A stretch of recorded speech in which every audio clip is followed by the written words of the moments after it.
Very simple installation, very simple user interface.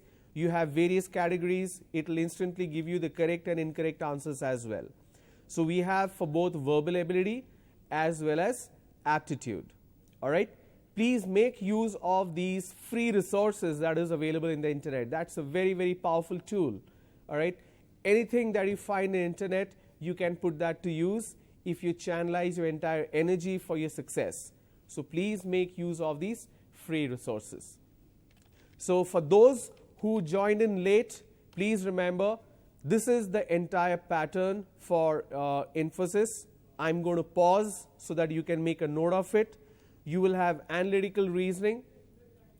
30 questions needs to be answered in 40 minutes. 15 questions each for quantitative aptitude and reasoning. Verbal ability, you will have a total of 40 questions. Out of these 40 questions, you will have 10 questions coming from reading comprehension itself. Okay? The remaining 30 questions will get distributed among theme detection, fill in the blanks, and sentence correction. Clear? So let me go back. This is the topic for aptitude. Please make a note of these topics. These are the topics that you need to keep in mind when you're preparing. Again, you will find a lot of videos of APSSDC on MANA TV YouTube channel. You can go through these videos and learn more. Clear? So now let me begin about talking about interview essentials. All right. So let me switch over to interview essentials. Now please remember, there will be lots and lots of participants and candidates who will be part of the interview process. The question is, what makes you different? There is one very critical aspect that you need to remember when we talk about interview, and that is you are attending one interview in one particular day if it's a part of a campus drive. If I'm talking about job mailer, that is very different. You will attend from one booth to another. You will keep switching back and forth. But if it's a campus drive and if it's only meant for Infosys or TCS or any other organization, you are attending just one interview. You're probably speaking to 2 people at a time or 3 or possibly just one person. At the max, you may have 2 rounds on a single day, which is technical round as well as HR round.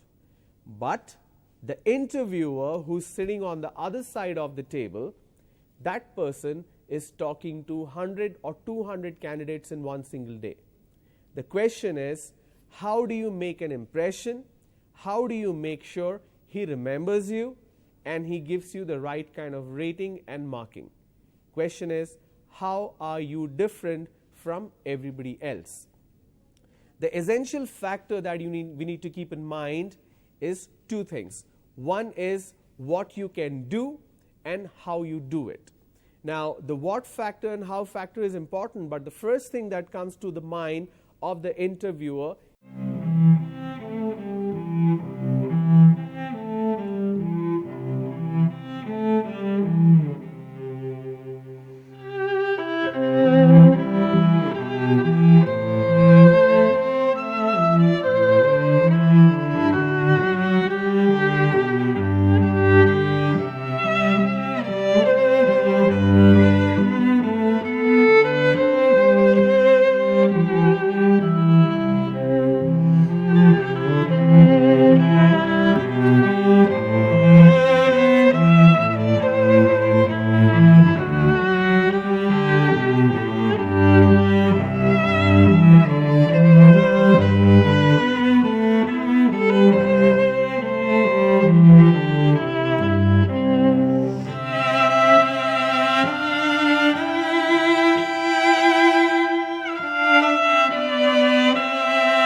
shoes, these are absolutely prohibited.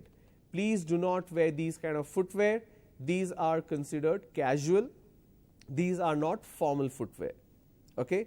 But when I'm talking about a formal footwear, you need to keep in mind that you need to feel comfortable in whatever footwear you are wearing. The same applies for your dresses as well. All right? Now moving forward to men. If you know how to tie the knot of a tie, if the company or whichever organization you're going for is saying it's mandatory to wear a tie, then please wear a tie. If it's not, then it's absolutely fine to wear just trousers, shirt, but this belt is essential. Of course, the shoes and socks are essential. So without a tie also it's fine as long as it's formal. Now take a quick look at the trouser and the shirt. These are single tone shirt. These are considered formal. Now any shirt which has big checks like this, a shirt without a collar, the Chinese collar, shirt which is tucked out, these are absolutely no-no. Please do not wear shirts like these. Okay? Now coming to footwear, always, always, always wear formal shoes and leather shoes. It may not be pure authentic leather shoes because they are very expensive. Even if it's a hybrid leather or foam leather, it's absolutely fine. You may choose to wear shoes with laces or without laces. Both are fine. But some people like me, I always prefer shoes with laces. Shoes without lace is a sign of laziness. So please avoid shoes without lace. Prefer a shoe with lace, and please make sure the shoe is nicely polished and it's clean. Okay? Shoes like these are considered informal and casual. These are more of party wear and sneakers and joggers and casual shoes. Please do not wear shoes like these. Now, the point that you need to keep in mind is, if you are wearing a black shoe, please listen to me carefully. If you are wearing a black shoe, your socks should be black, or the socks should match the color of the trouser. So if you are wearing a grey trouser, a dark grey or light grey, the socks should be the same color of your trouser or the same color of your shoes. Lot of people wear black shoes and white socks. Please don't make that mistake. It's a huge mistake that people do. Never make that mistake. And secondly, the socks should not be a casual socks like the ankle socks or half ankle socks. Please don't make that mistake. It should be a formal socks with a formal shoes. So these kind of shoes are not allowed. And if you wear a black shoe, the sock should also be black, or the socks should match the color of the trouser. Now coming to belt, the belt should match the color of your shoes. So if you're wearing a black shoe, you will wear a black belt. If your shoe is brown, your belt should also be brown. Okay? Now this is an acceptable belt because it's formal, but these kind of belts are considered informal. This is casual. Please don't wear these kind of belts. Okay? Now moving on to accessory. A watch is not mandatory, but if you choose to wear a watch, prefer a watch like this. This is for both men and women. Something which is classic dial, something which has needles. We call them analog watches. Please do not wear a digital watch. It can be a combination of digital and analog. That's absolutely fine. But please do not wear a watch which is casual like these. Now these are considered casual or informal watches. Please do not wear these kind of watches at all. Don't make this mistake. Even your watch should be formal. It could be a leather strap. It could be a metal strap. It's absolutely fine, but it should be formal. Clear? Now moving on. Writing instrument, your pen. invest little bit of money, 30-40 rupees, and buy a pen which has a metal clip. Even if it's a plastic clip but looks like metal, this is fine. But using a transparent body pen like these or the use and throw pen like this, it's not appreciated. See, there is no rule in terms of pens, there is no rule in terms of watch. It's just that what is appropriate and what is not appropriate. That is what you need to keep in mind. Okay? Now moving on to top 10 questions that you can expect in an interview. Now before that, I want to quickly tell you something which is very essential for interview, and a lot of us make a mistake with this particular aspect. An interview is an interaction. What do I mean by this? There are two kind of interviews you will have, or two different rounds. One is the HR round and one is your technical round.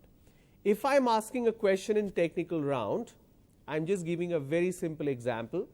What do you mean by a database, or what does a database administrator do? Now it's an open-ended question. The answer could be various possibilities. If I ask a very simple technical question, what is 2 plus 2? The answer is 4. If your answer is 3.9 or if your answer is 4.1 or anything, basically anything other than 4, it's infinite possibilities. Alright? Those infinite answers are considered wrong because there is only one accurate answer when we talk about technical answers. But when I ask a question on HR round, for example, I ask, who's your inspiration, who's your idol? One person could say father, one person could say mother, one person could say teacher, friend. You could say a famous personality like Dr. APJ Abdul Kalam. It could be any possibility in this world. Can I say that only one answer is correct and remaining answers are incorrect? No. That is the difference between a technical interview and an HR interview. Because an HR interview is about interaction. They are trying to understand your point of view, your perspective. So it's not about a right answer or wrong answer. It's about how you portray, how you demonstrate, how you express your point of view, and how you express how good you are in your subject knowledge. Clear? That's why I say nothing right or wrong. It's all about perspective or your point of view. Now essentially I do not talk about top 10 questions because people memorize these answers and they go back and answer these questions, but it's essential for me to explain how does an interview work. So I'm going to pause here. This is this slide talks about interview D1, D2, D3, D4. I want you to make a note of it, and please try to tell me, or you can just if you're watching it in YouTube, you can answer on the chat window.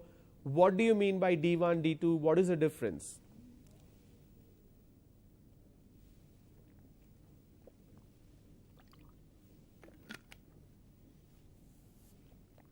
Just try to guess an answer.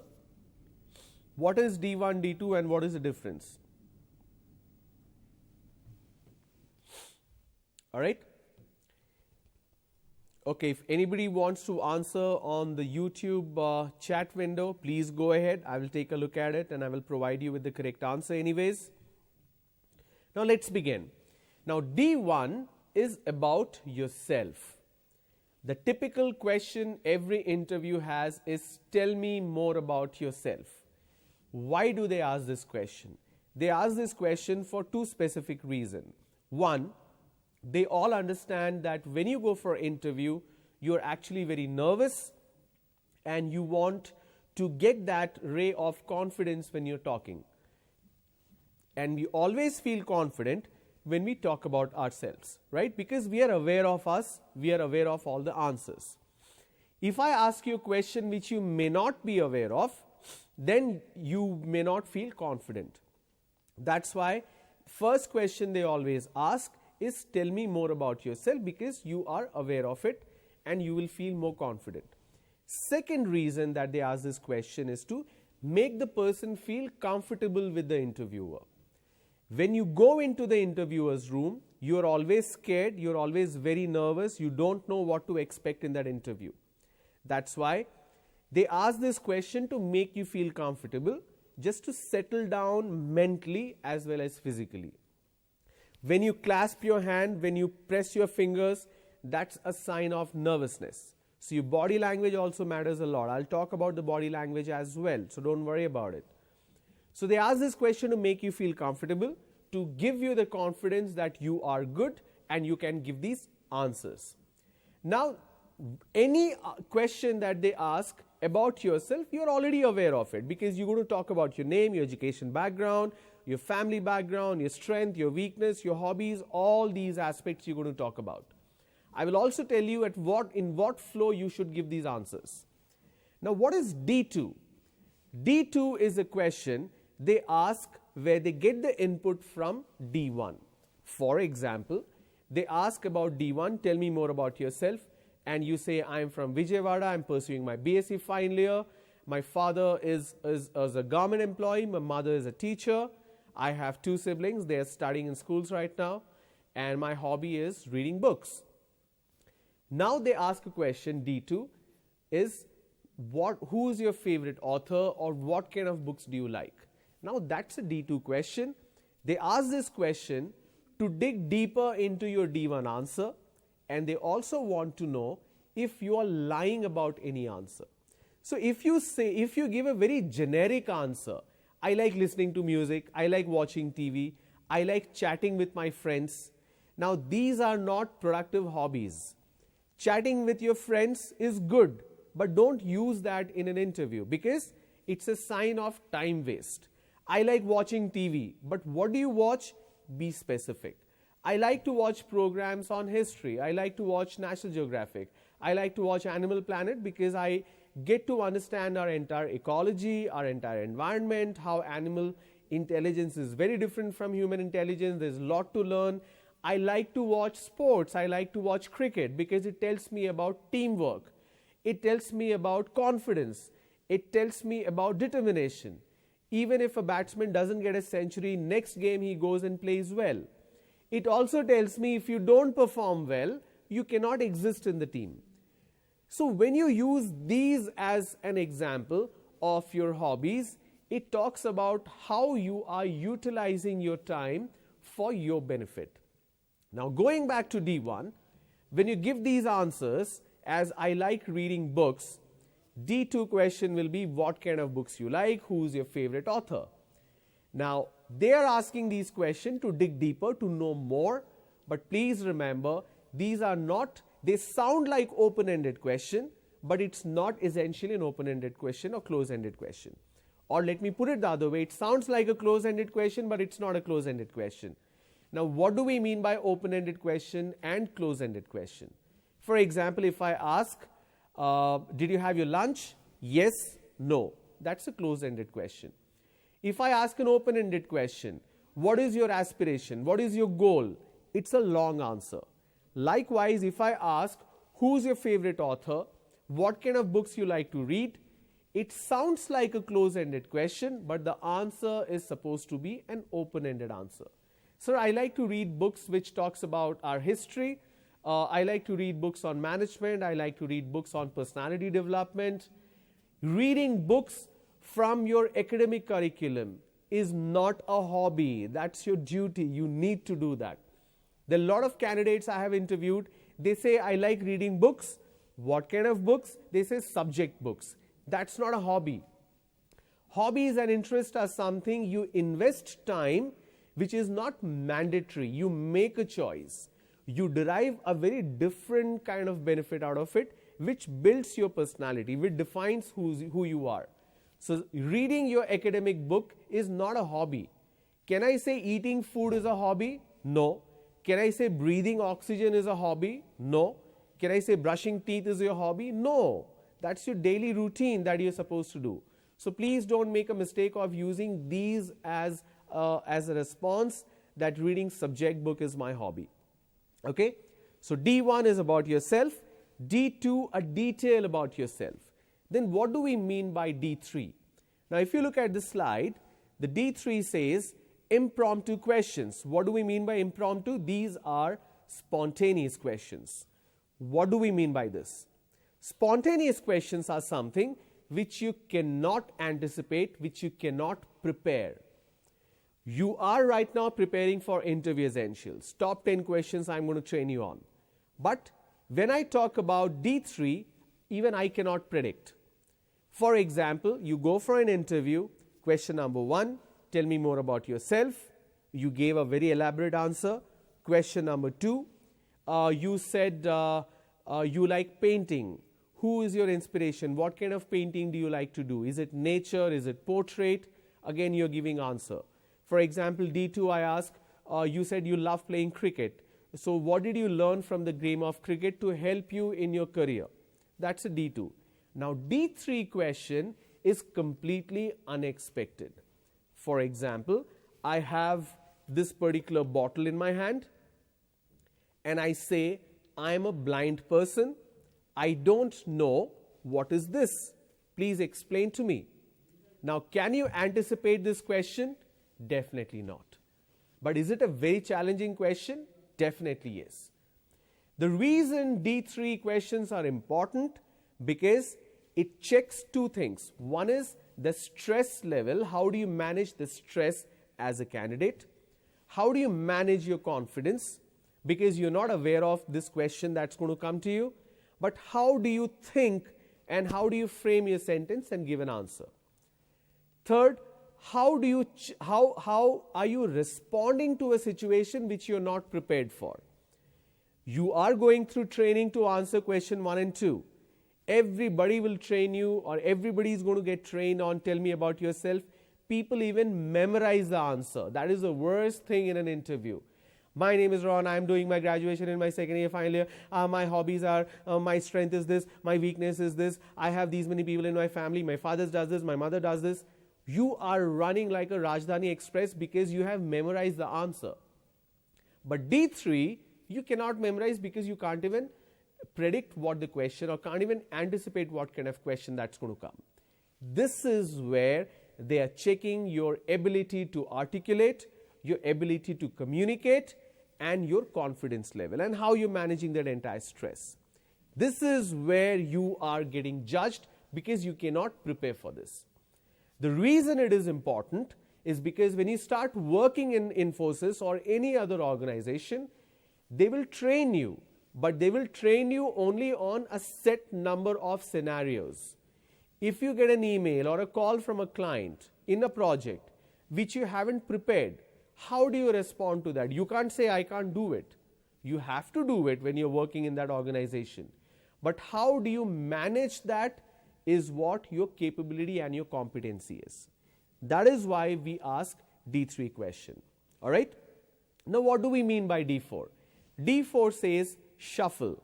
What do we mean by this?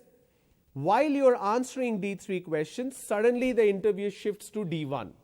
Say, for example, you're defining how the yellow color bottle looks like, and suddenly the interviewer will stop you and say, wait, what was your percentage in second year? Sir, my percentage was 78%. Okay, please continue.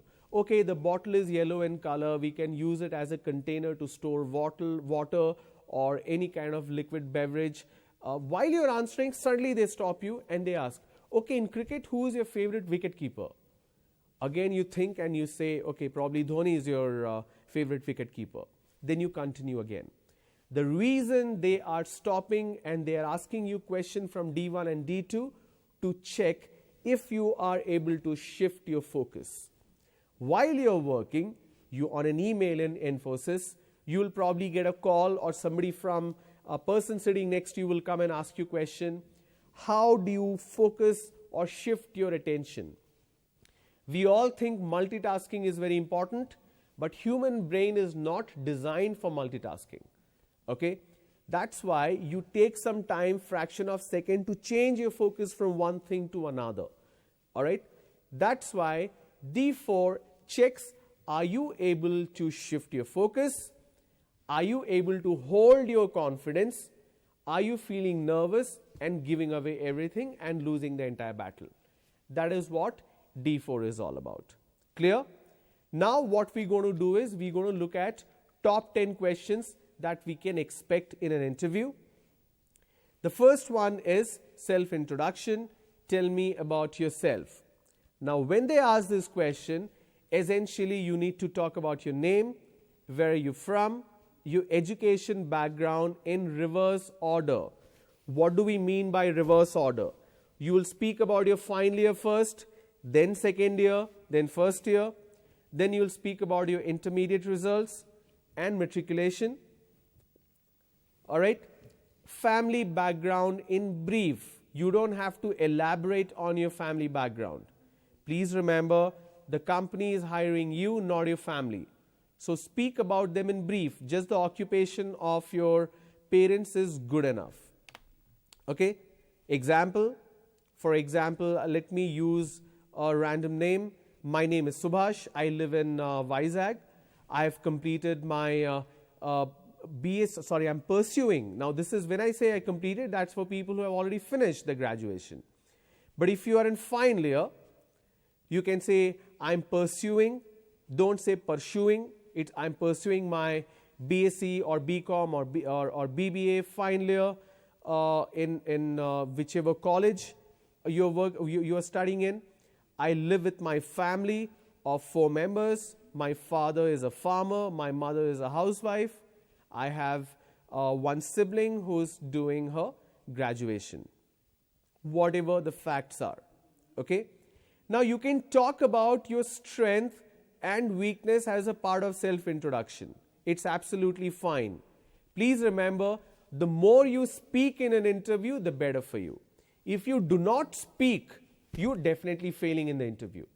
They want to know more about you.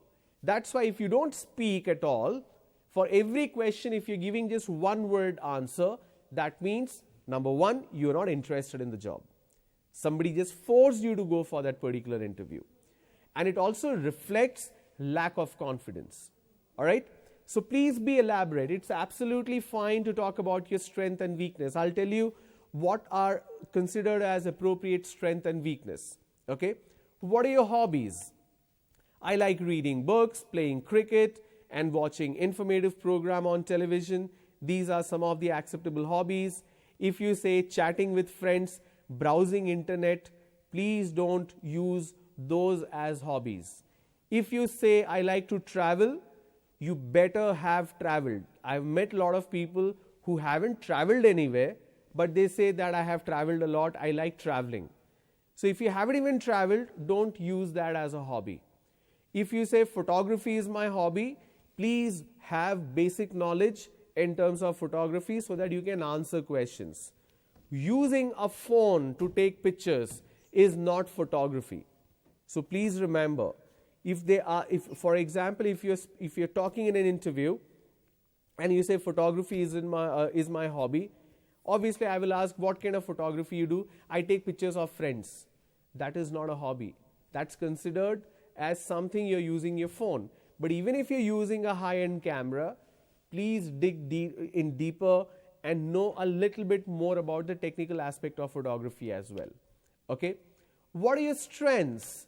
Now, strengths are something that helps your personality to build your career in an organization, and it's also something that helps the organization. For example, if I say my strength is I can lift 50 kgs dumbbell, that does not help the organization.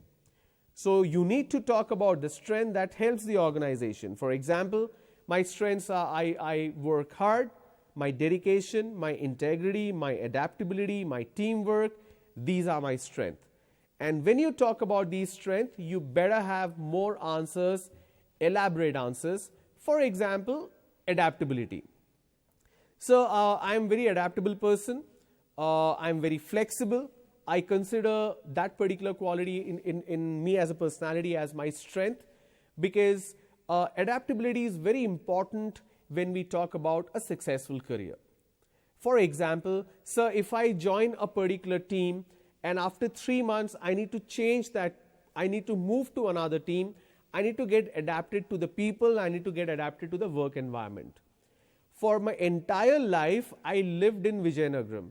So I know the people, I know the culture here. I know the weather, I know everything. But once I get the job, I will have to move to another city. So I need to adapt to that culture, I need to adapt to that environment. If I don't do that, I cannot succeed in my career. That's why I feel being able to adapt to different scenarios or different environments is very, very important. I have that competency, that's why it is my strength. Now, teamwork. I will be part of a team. It could be just one person team, but still I need to work with others. When I was doing a project in my college, I understood the importance of teamwork because every person was given a particular portion of that particular project. I was given my part that I had to build just the database. One person was given the task of building the user interface. And I realized that if all of us are not doing our part of role properly, the entire work will fail. And that is what I learned when I used to play cricket, sir. So there are 11 players in the cricket team, but everybody has their role. There are 4 bowlers, 1 wicket keeper, there are 6 batsmen, but everybody will have to do their job properly. You cannot expect every batsman to score 100 runs. You cannot expect every bowler to take 10 wickets. So everybody contributes to the maximum possible ability of their own capability. But if they don't do that, the team fails. I learned that when I used to play cricket with my friends, even in my college, and I understood the practical application when I was doing my project, and I realized that teamwork is very, very important, and I have that as my strength. When you give such elaborate answer with examples, with your real life experience, you are going to definitely impress your interviewer. That's very important. Moving on to the next one, which is what are your weaknesses. Now you should not, it's not appropriate to mention weakness in your resume, but you should talk about your weakness. Now you can talk about weakness which is actually a strength. We just make it sound like weakness, but it is actually a strength. And it all depends on how you portray it. For example, my weaknesses are I feel nervous when I have to go interact with a group of people.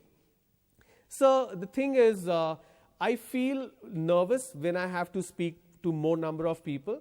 That's because in my entire school life and college life, I lived in the same locality, same town, so I know everybody. But when I meet strangers, I feel little nervous. I have the fear. That's because I haven't interacted with anyone. But what I have done since last 2 months is I'm attending a lot of seminars and attending a lot of group discussions with different agencies, different consultants. That's how I'm building my confidence, because it's not possible for me to know everybody. When I'm speaking to strangers, I still need to have the same confidence that I carry when I speak to known people. I had been working on it, and I'm very sure that I will build on it more. Please remember, when you talk about weakness, you also need to talk about your action plan. Okay? For example, second point, you say, I am very straightforward, sir, and that is my weakness. That is actually not a weakness, it's a strength. But you need to tell them how it is a weakness. So sometimes what happens is when somebody asks for any feedback, I tell them directly that what is not good, and they don't feel good about it.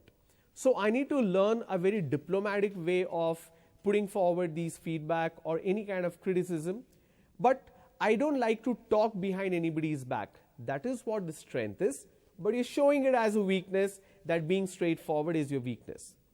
People talk in front of you, they also talk in your absence. When they talk something bad in your absence, that's a very bad habit. You are basically saying that I always talk in front, I don't talk in anybody's back, because I like being straightforward, and some people don't like it, don't appreciate it. That's why you say it's a weakness. Trusting others, being stubborn. For example, if you give me a task, I will definitely do it. I won't look at the time, I won't look at anything. I'm very stubborn that way. That's actually a strength. Laziness. Why is laziness a weakness? So if I am not interested to do something, I don't do it. Laziness also means if one task takes 50 or say half an hour to do, I feel very lazy. I find shortcuts to do it faster. So basically it's a strength, but he is showing that as a weakness. Like this, there are various possibilities. There are a lot of words you can use. You can play with the words where you talk about weakness, but actually it is a strength. Okay? So what you are going to do, you're going to list down and you're going to message back on the YouTube chat window. I'm going to take a look at some of your answers and provide you direct feedback. Okay? So please provide your answers on the YouTube chat window, what your weakness is, what your strength is. Besides that, apart from that, also ask any questions that you have in terms of successful interview. I'm going to see you tomorrow again at the same time. Like I said, I'm talking about top 10 questions. We are done with only 4. I'm going to talk about the remaining 6 questions, and I will also give you certain tips in terms of body language as well. Thanks for tuning in today. I will see you tomorrow, 2 o'clock. Bye-bye.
మనందరికీ సురక్షితంగా ఆరోగ్యంగా ఉండి అభివృద్ధి చెందిన ప్రపంచంలో జీవించాలనుంటుంది, అవునా? జీవనంలో నాణ్యత, సమాన అవకాశాలు కలిగేలా సమాజంలో నిజమైన మార్పు సాధించాలని మనం చేస్తున్న ప్రయత్నాలు ఇంకా ఆశించినంత మార్పుని సాధించలేకపోతున్నాయి. కారణం సమాజ అభివృద్ధి, బాలల హక్కుల కోసం చేస్తున్న ప్రయత్నాల్లో వెనుకబడటానికి ప్రధాన కారణం బాల్య వివాహాలు. బాల్య వివాహం కేవలం ఆడపిల్లల సమస్య మాత్రమే కాదు, మనందరికీ సమస్యగా మారుతోంది. బాల్య వివాహాలు ఎన్నో కుటుంబాలను పేదరికంలోకి నెడుతున్నాయి. చిన్న వయసులో పెళ్లైన ఆడపిల్లలు కేవలం చదువుకి దూరమవ్వడమే కాదు, అనారోగ్యం పాలవుతున్నారు. ఆరోగ్యమైన బిడ్డలకి జన్మనిచ్చే సత్తువ వీళ్లలో ఉండట్లేదు. అమ్మాయిలు 8 లేదా 9వ తరగతిలో ఉన్నప్పుడే వాళ్లకి ఇష్టం లేకపోయినా పెళ్లిళ్లు చేసేస్తే ఇటు చదువు మధ్యలోనే ఆగిపోతుంది. వాళ్ల భవిష్యత్తు కోసం ఉన్న ఎన్నో అవకాశాలను బాలికలు అందుకోలేకపోతున్నారు. వాళ్లే ఎదుగుతున్న వయసులో ఉంటారు. అలాంటిది వాళ్లని ఇంకొకరికి జన్మనిచ్చే పరిస్థితిలోకి నెట్టేస్తే వాళ్లు ప్రసవంలోనే చనిపోయే అవకాశాలు చాలా ఎక్కువ. ఒకవేళ బతికినా వాళ్లకి పుట్టే పిల్లలు ఆరోగ్యంగా పుట్టే అవకాశాలు తక్కువే. అలాంటి పిల్లలు మొదటి పుట్టినరోజు వరకు కూడా బతికి ఉండే అవకాశాలు తక్కువ. చిన్న వయసులోనే పెళ్లి చేసేస్తే వాళ్లలో కొంతమంది గృహహింసకు గురవుతుండగా ఇంకొంతమంది లైంగికంగా సంక్రమించే వ్యాధుల బారిన పడుతున్నారు. ప్రపంచవ్యాప్తంగా వివిధ దేశాల్లో వివిధ సంప్రదాయాల, వివిధ మతాల ఆడపిల్లలు ప్రతి ఏటా 1,40,00,000 మంది అమ్మాయిలు బాల్య వివాహాలకు బలైపోతున్నారు. దీన్ని బట్టి అర్థమవుతోంది ఈ సమస్య ఎంత పెద్దదో. బాల్య వివాహాలను ఆపడానికి సమాజంలో అందరూ సహకరించాలి. ముఖ్యంగా తల్లిదండ్రులు, ఇంట్లో పెద్దలు, గ్రామ పెద్దలు, పెళ్లిళ్లు జరిపించేవాళ్లు, ఆరోగ్య సేవకులు, అంగన్వాడీ కార్యకర్తలు, అధికారులు, రాజకీయ నాయకులు. బాల్య వివాహాలు ఆపితే ఆడపిల్లలకి మాత్రమే లాభం కాదు, సమాజం మొత్తం ఆరోగ్యంగా ఉంటుంది. గ్రామాల్లో, పట్టణాల్లో, రాష్ట్రాలు, దేశాల మధ్య అంతర్జాతీయ స్థాయిలో సరైన సహకారం ఉంటేనే బాల్య వివాహాలు ఆపగలుగుతాం. 18 ఏళ్ల కంటే ముందు పెళ్లి చేస్తే నేరం. ఆడపిల్ల పుడితే వెంటనే జనన వివరాలు రిజిస్టర్ చేయాలి. అమ్మాయిల చదువు మధ్యలో మానిపించకూడదు. ఆడపిల్ల పెళ్లికి కనీస వయసును పగడ్బందీగా అమలు చేయాలి. అమ్మాయిల నిర్ణయాలకు విలువనివ్వాలి. గ్రామాల్లో, పట్టణాల్లో అవగాహన కార్యక్రమాలు నిరంతరం నిర్వహించాలి. ఆడపిల్లల కోసం రక్షణగా, వాళ్లకి ఆరోగ్యకరంగా ఉండే సమాజాన్ని తయారు చేయాలంటే మనందరి బాధ్యత ఉందని గుర్తుంచుకోవాలి. బాల్య వివాహాలను ఆపడానికి సహకరించండి. ప్రజాహితార్థం తెలుగులో అనువదించబడింది. గుర్తుంచుకోండి, చైల్డ్ హెల్ప్ లైన్ 1098 పిల్లల భద్రత సంరక్షణ కోసం ఏర్పాటు చేసిన వ్యవస్థ. ఇది దేశవ్యాప్తంగా 24 గంటలు పనిచేస్తుంది. చైల్డ్ హెల్ప్ లైన్ భారత ప్రభుత్వ మహిళా శిశు అభివృద్ధి మంత్రిత్వ శాఖ ఆధ్వర్యంలో పనిచేస్తుంది. మీలో ఎవరికైనా పిల్లలకు రక్షణ భద్రత అవసరం అనిపిస్తే వెంటనే 1098కు ఫోన్ చేయండి. సహాయం కోసం 181 ఉమెన్ హెల్ప్ లైన్కి ఫోన్ చేయండి.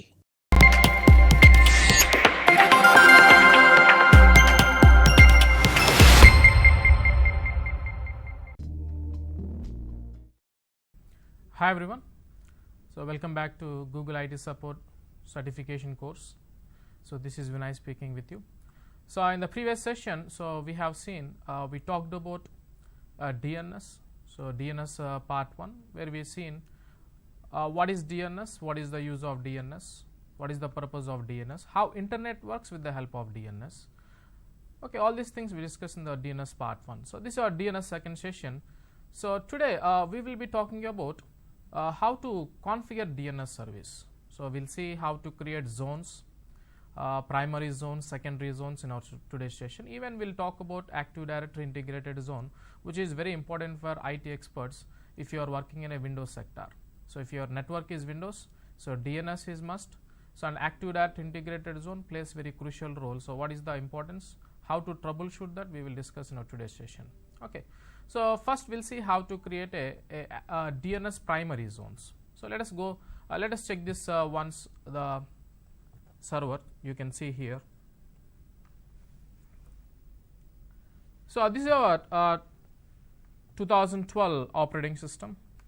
Now you cannot install configure DNS service in Windows 10 or Windows 8 because DNS service is available in the server operating systems. Okay. So to save our time, I already installed this service DNS, domain naming service. But how I have installed, let us see. So in server operating system 2012, if I want to install any service, I'll be using a console called as server manager.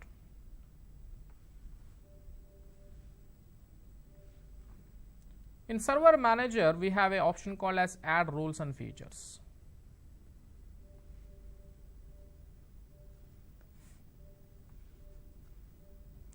So if I click next, all I need to do is go to this page, server roles.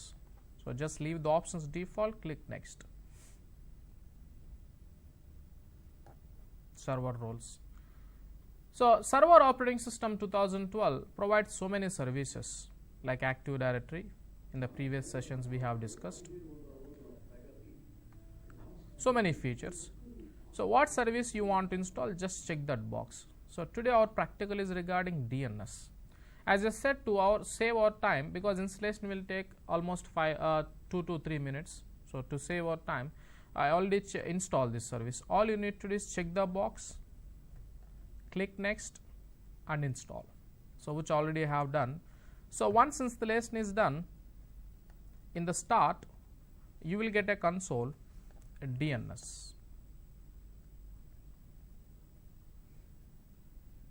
Okay, this is DNS console. Now what is the purpose of DNS? Naming conversion, converting names to IP addresses to name. Like in the last class session we already talked, we took an example of a website. So how users will access website. So www. So I'll open my browser.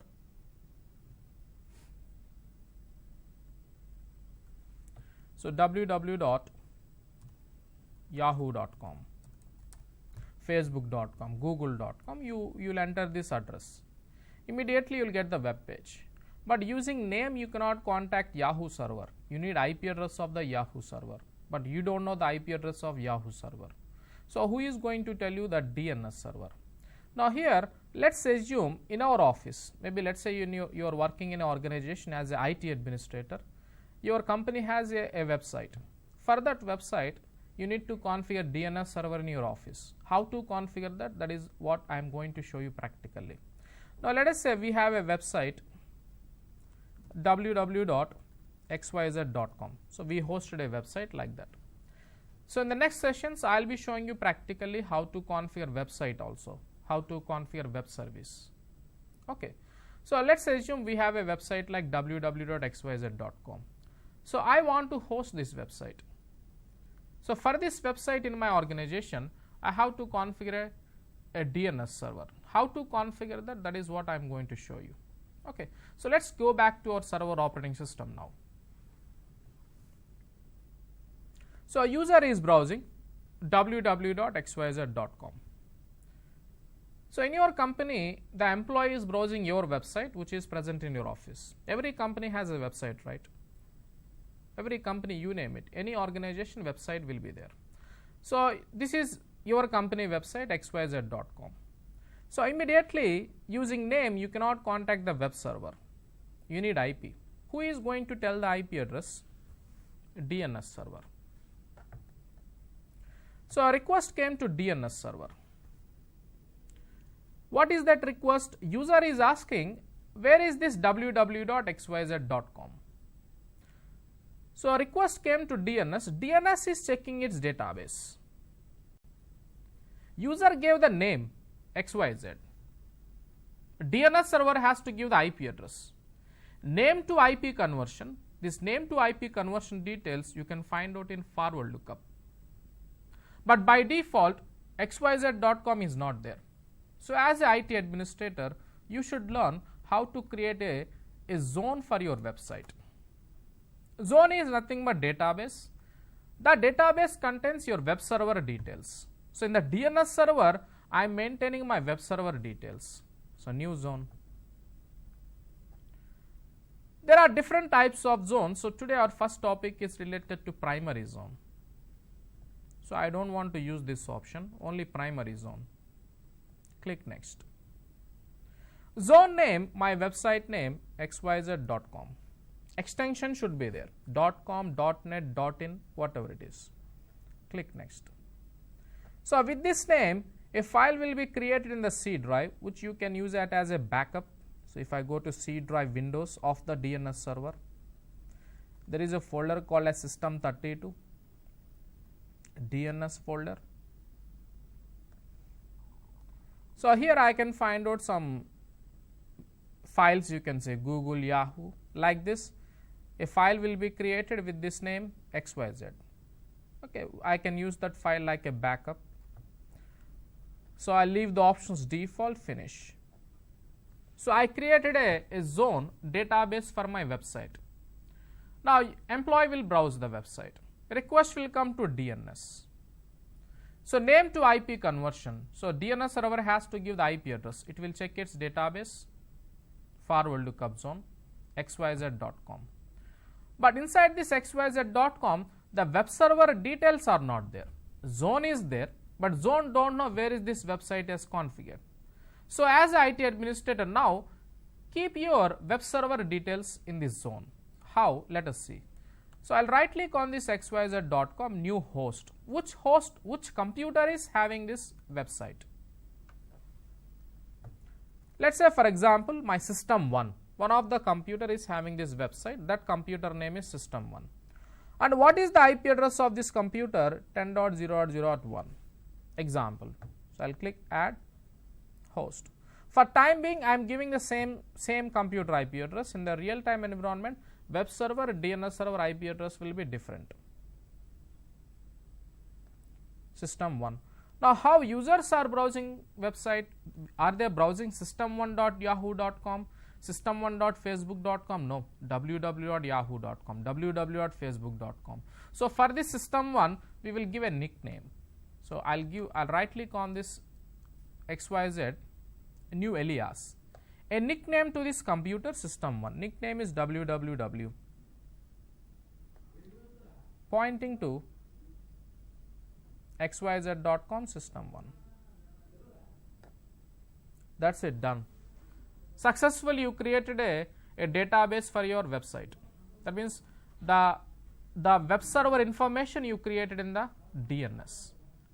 If you really host a website, if you browse this website xyz.com,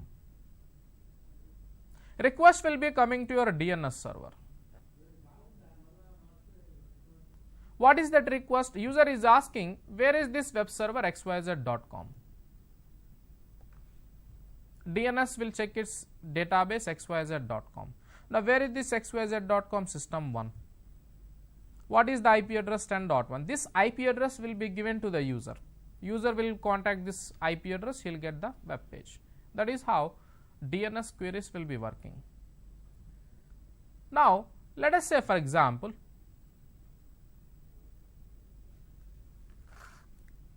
now we created, so this is what we have done. So, we assumed we have a web server. This is web server. So, this system IP address is 10.1, system name is 1. So, these are my clients. They are browsing that website www.xyz.com. So, this is where we hosted that website xyz.com. Now, using name, you cannot contact the server, you need IP. But who is going to tell the IP address between the web server and the local machines? We will have a server called as DNS.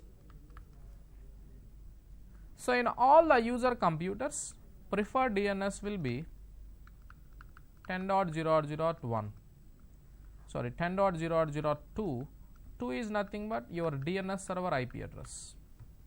So, when you browse, anyone browses the website in the office, request will come to this server. So, this server will give a IP address. But in order to give the IP address, first this server should know web server details. So, what we have done, we created a primary zone. Just now we have done that. Zone name, we gave our website name. Inside that we created records. Which server, which IP address. After you create these records, DNS server can tell now where is our website. Successfully we created this. Practically we have configured a DNS zone for our website. Okay, that is how you can work on this DNS service. Okay, now let's verify. So, how we can verify it? So, zone is created. If you really host a website, you will get the website. So, in the next sessions, I will show you how to host a website. So, there we will see practically verification of this website, how to browse a website, how to host it. For time being, so for DNS query, what is our verification is, we will go to command prompt. We will try to ping the website zone which I created, www.xyz.com.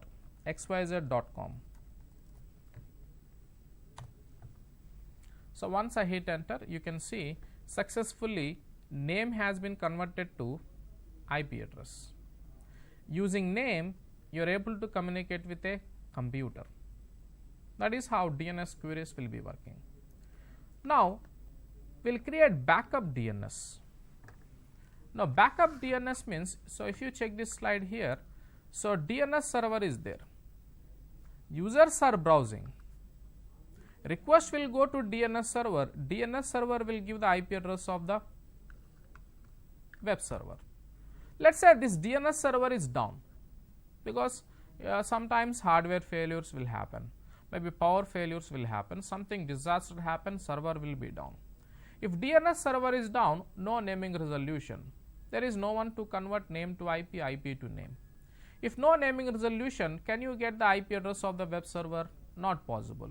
So, if you are not able to find the IP address of the web server, if you are not able to get the IP of the web server, you can't access the website. Now, this is where secondary DNS comes into the picture. Secondary DNS means, for example, if you check the slide once, I will configure another DNS server.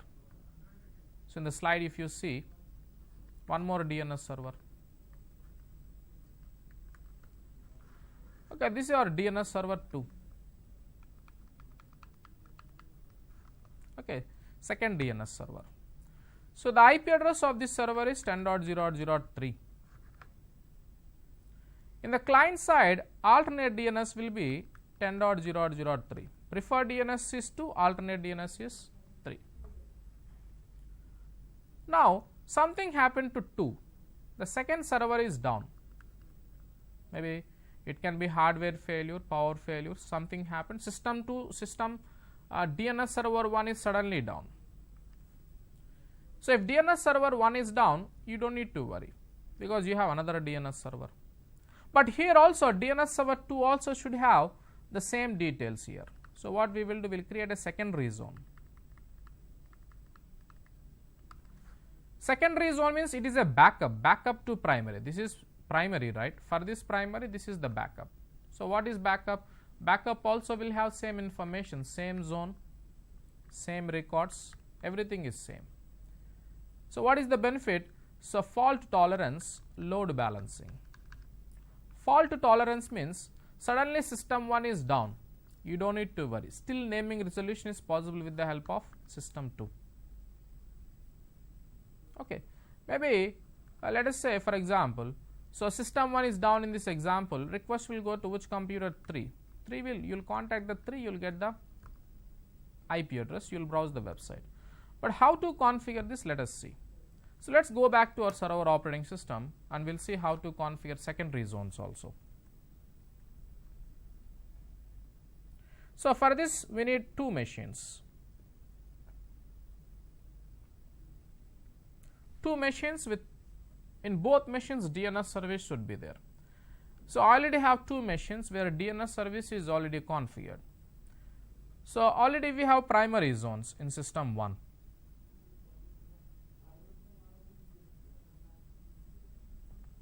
Okay, already we have a primary zone in system 1. For this we will create a secondary zone. So, we will go back to system 2.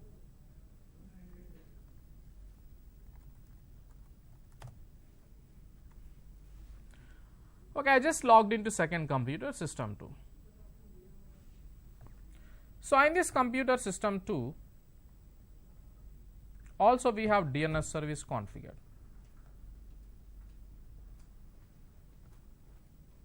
I am opening DNS service in system 2.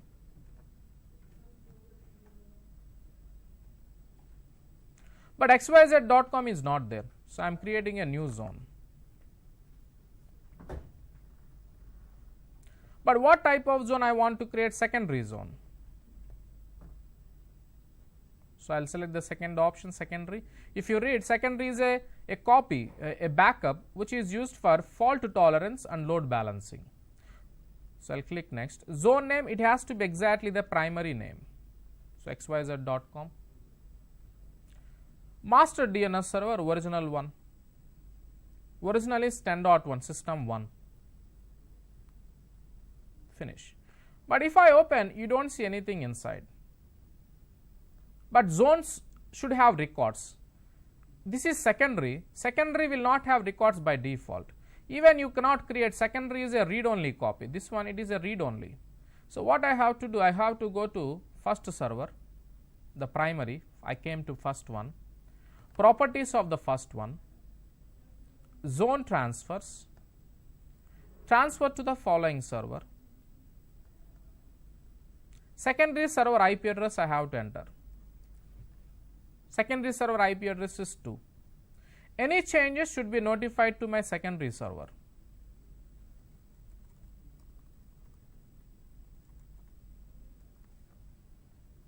Click OK.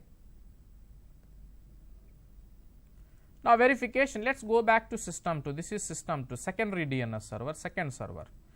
So, if I open, I should be getting the records here. You can see records are there.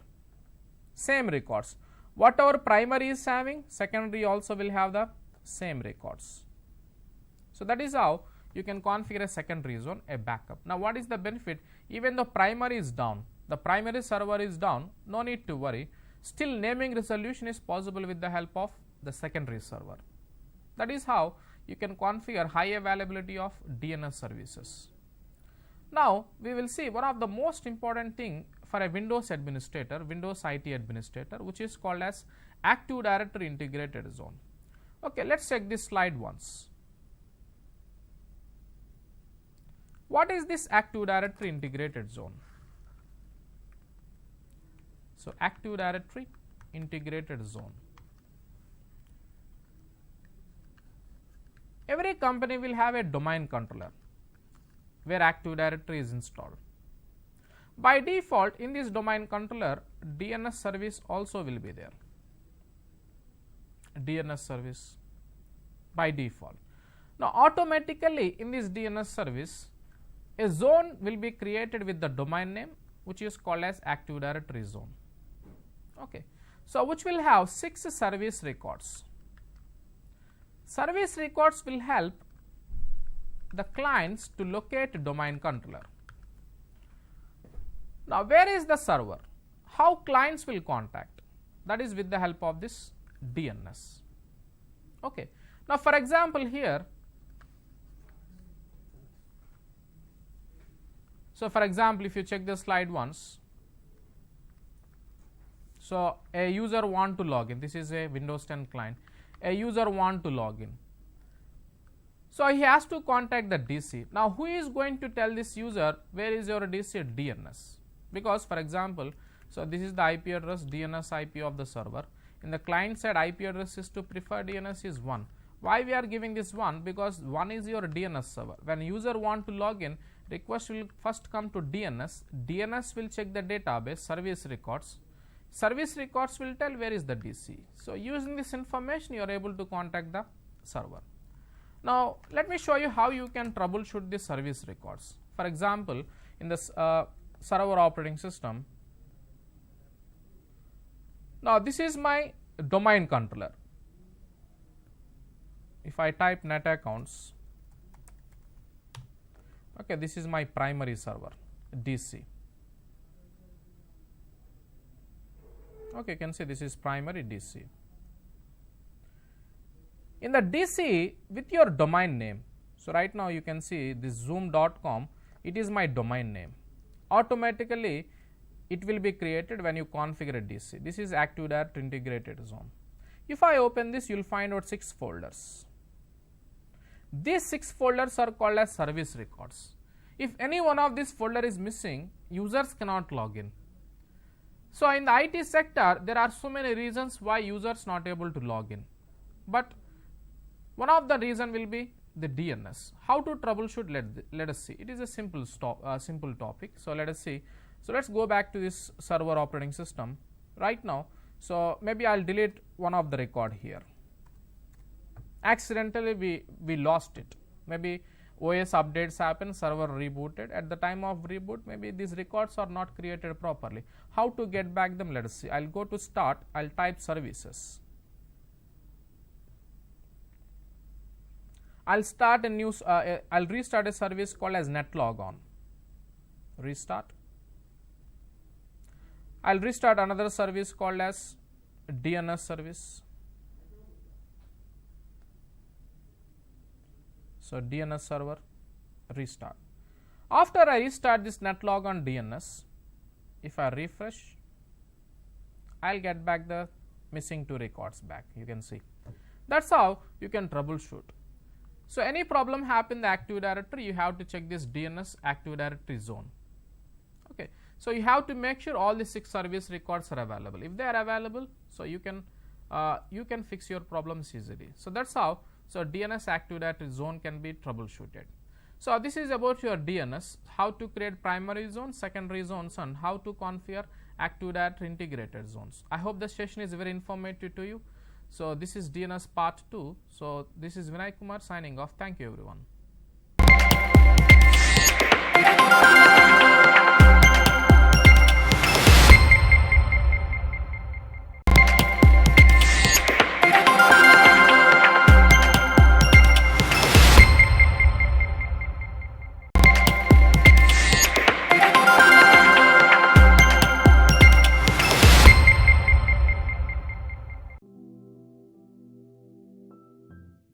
Welcome to today's session. So we are covering the communication skill sessions for ESC program, the employability skill centers across Andhra Pradesh, and this is organized and brought to you by AP State Skill Development Corporation. Till last week you went through the aptitude and cognitive skills, where another trainer by name Satish, he took you through a very comprehensive session on all the aspects of aptitude. and I'm going to take care of communication aspects, where the idea is to give you a holistic skilling. So in the last session, we spoke about what communication is, and I spoke about the communication tree, how it's very different from what you have learned in school. Then I spoke about the essentials of effective communication, and these are the essentials of effective communication, 6 of them: assertiveness, authenticity, open-mindedness, empathy, clarity, and listening skills. I spoke in detail what each of these points mean, gave you certain examples. Now I'm going to take it forward today. Now, communication type, we often hear different types of communication. So when 2 or more than 1 person or 2 people are speaking face to face, that is called a verbal communication. Now, the common myth that we have is only a face to face communication is verbal, or it's actually called an oral communication. Anything that is written is actually deemed differently.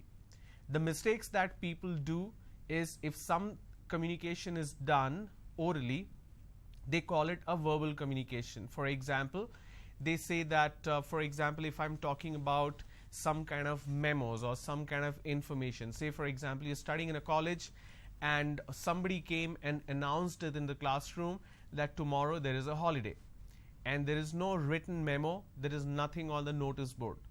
So people usually say, we were informed verbally, there is no written communication. Now that is wrong. A written communication is also a verbal communication. Verb means action, so anything that's in terms of oral communication where 2 people are speaking, or when there is a communication in terms of a speech, that is oral communication. When there is a communication in terms of written item or anything that is written, it could be a memo, a text message, an email, or handwritten note, or a PowerPoint presentation. Anything that is written and printed is also a verbal communication. So that's again a myth. So I want to break that. Even a written communication is called verbal communication. Then another type of communication is non-verbal. Now what do we mean by non-verbal communication? Now these are gestures, expressions, body language. Now body language is a separate area which needs a lot of expertise, which needs a lot of improvement, both in terms of the person who is displaying these gestures, expressions and body language, or the other person who is the audience. Now your body language is also an extension of your character in terms of your nature. The way we use our hands, the way we use our expressions speaks a lot about what you are thinking and what you're trying to say. I may be saying something, but I may not mean it, but what I mean can be understood with my body language. When we go for interviews, when we go for any kind of presentation, any kind of conference, seminars, when we are speaking to one person or many people, we still judge that person not just by the way the person is speaking, but a lot is derived in terms of body language. Now the body language is a completely different ball game.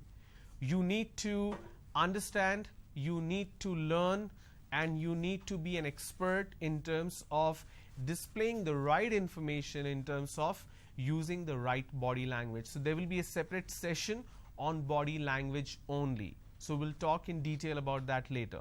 So please remember, communication type is of 2 types. The first one is verbal communication, where we talk about oral communication as well as written communication. So written and oral both are verbal communication. Non-verbal communication is gestures, expressions, body language.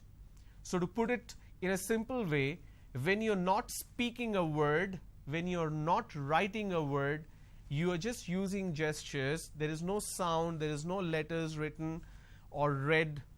That is non-verbal. And verbal is when you hear or when you see or when you are reading something, that is verbal communication. Okay.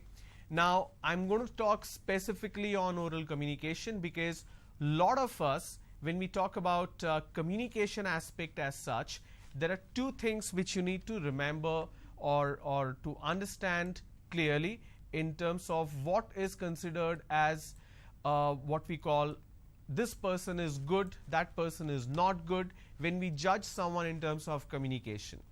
So on an average, every person, especially the student fraternity, since you are from a vernacular background in terms of your education or academics, you're considered as a person who needs a lot of improvement in terms of communication. And we always say that improve your communication, otherwise you will not get a job. Now that's not completely right. I want to tell you that when we talk about communication expertise or your level of communication, there are two things which you need to take into consideration. Let me quickly display what do I mean by that. Okay. The first aspect is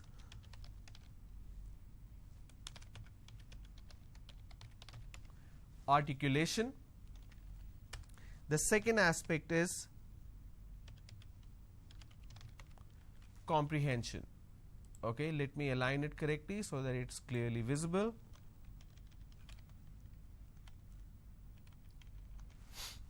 Okay, so there are two aspects, articulation and comprehension. Now what do I mean by articulation?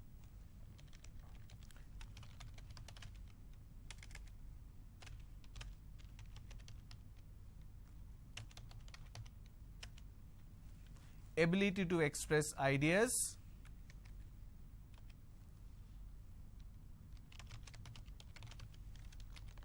in a language. All right, that is what articulation is all about. Let me change the color so that you can make a note of it. That is what it means. Ability to express ideas in a language. Comprehension, what do we mean by comprehension? Comprehension means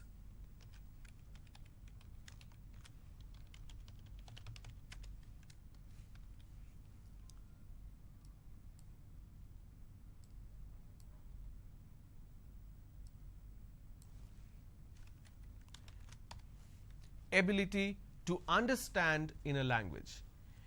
Now the issue that most of us face today, now that I'm speaking to you, you are able to completely understand what I'm saying, right? So comprehension is something, this is not an issue. So let me mark it as green. So comprehension is something which is not an issue because you are able to understand what I'm saying. It may not be completely, but to an extent you are able to understand. But when I ask you to speak, you find it difficult to express yourself in a language. Now when I say in a language, that means a language which is different from your vernacular language. Now almost everybody who is watching this program in Andhra Pradesh, your vernacular language is Telugu, right? Now I am not good at Telugu. I cannot understand very clearly, but to an extent I can understand, but I can't speak very well. I cannot use the right words, I can't use the right grammar, and of course the pronunciation, which means my articulation is not as good as my comprehension. The same thing applies to all of you. When it comes to English language, your comprehension is better than your articulation, which means you are not able to express yourself only in English. But if I say that you can speak in Telugu, you are very quick to respond any kind of question. You are confident, you are not nervous, you have a lot of information which you can express yourself through. But when it comes to comprehension, understanding, you find it easier. But when it comes to speaking, you find it difficult. So two aspects, articulation and comprehension. Now in order to resolve this issue, you need to go through a little bit about oral communication itself.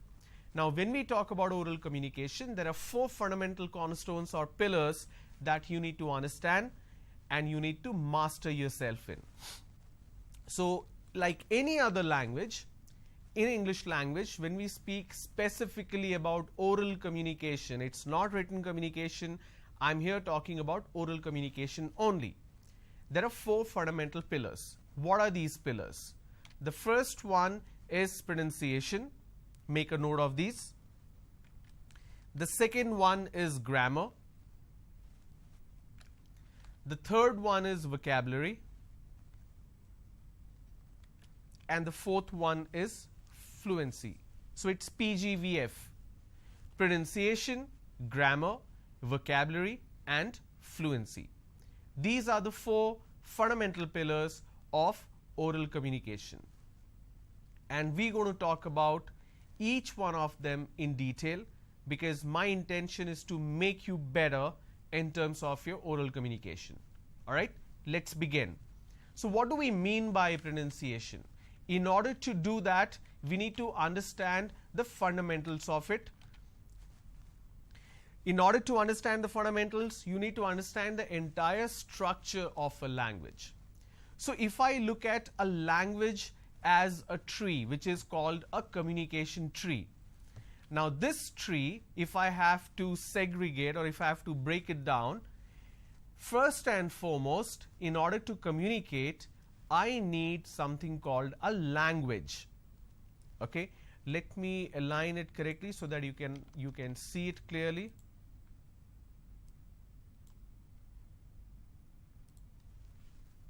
Okay, so you have communication tree for oral communication. First thing that you need is a language, any language for that matter, but here we are talking specific to English language. Now this language or any language can be broken into sentences. So in a language you basically speak sentences. The sentence is broken into words. Now words will be broken into letters. That is what everybody talks about. We break the language into sentence, the sentence into words, and the words into letters. But this is where you go wrong. We are talking about oral communication. When I say oral communication, I'm speaking and you are hearing or listening, which means the words are not broken into letters, they are broken into sounds. Now when we speak about pronunciation, we should speak about the sounds, not the letters. So what do we mean by pronunciation with that example? Pronunciation refers to the way in which we make the sound of words. It also means creating correct sounds using the muscles of our mouth, tongue and lips, etc. There are other important aspects of pronunciation, which is word stress, sentence stress, linking, intonation. Now what do we mean by these? Word stress, for example, emphasis on certain syllables in a word. Let me show you an example. I'm going over to the next slide so that I can give you an example of word stress.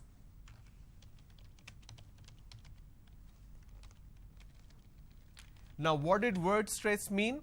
It says emphasis on certain syllables in a word. Say for example, I have the word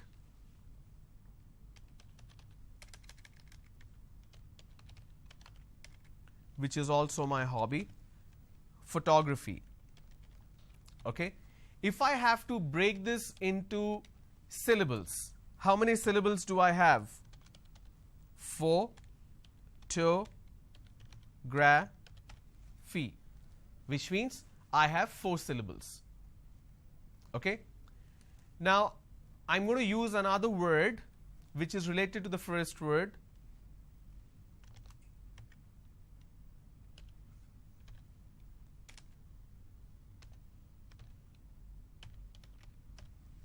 which is photograph. And how many syllables do I have here? Photograph. Now pay attention.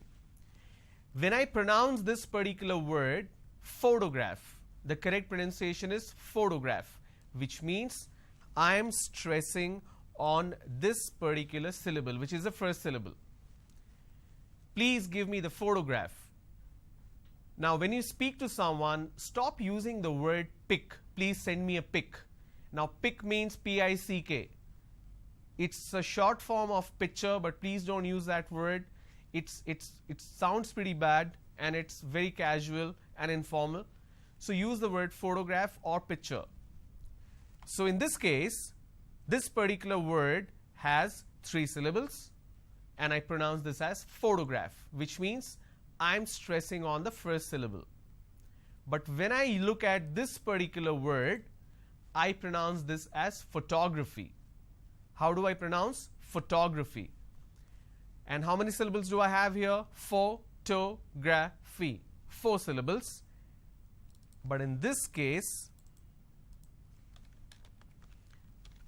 I stress on the second syllable. That is what word stress is all about. So when we talk about pronunciation, not only the pronunciation of each syllable or the entire word, but also the word stress come into the picture. So here I pronounce this as photograph. Here I pronounce this as photography. Clear? What's the next one? Sentence stress. Now in word stress, I was emphasizing on a particular syllable in a word. In sentence stress, I emphasize on a certain word in a sentence, which means the entire word itself is stressed upon. So let me show you an example.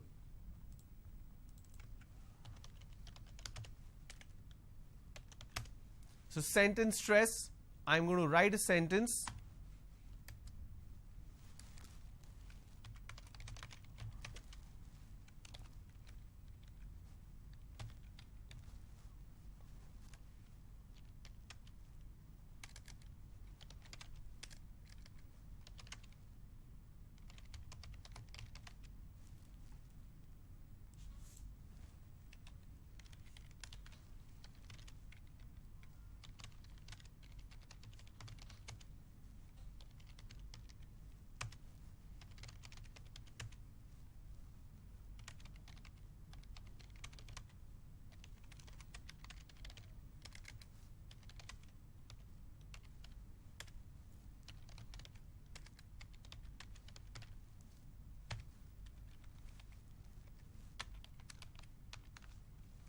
Okay, so let me change the color so that you know that this is an example for you.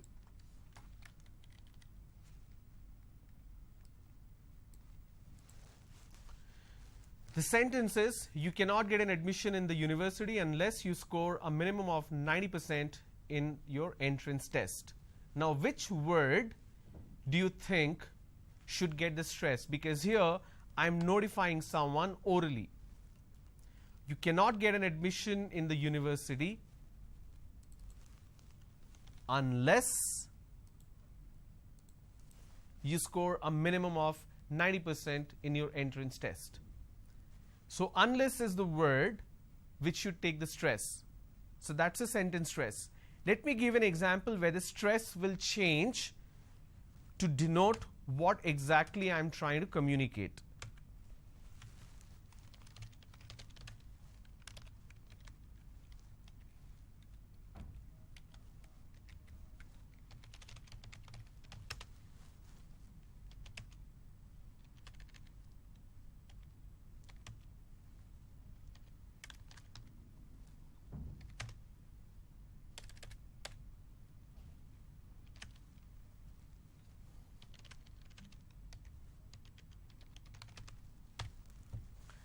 You have to pay a penalty of 5,000 to get the certificate.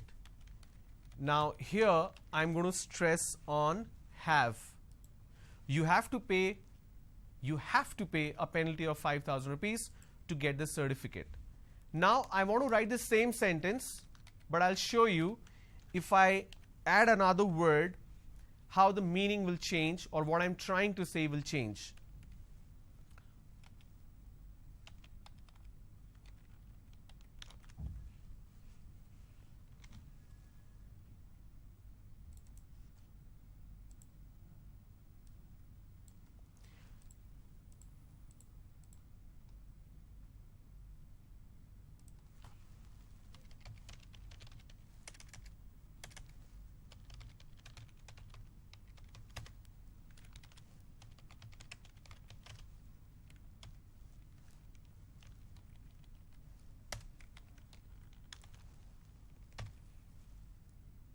All right, here we go.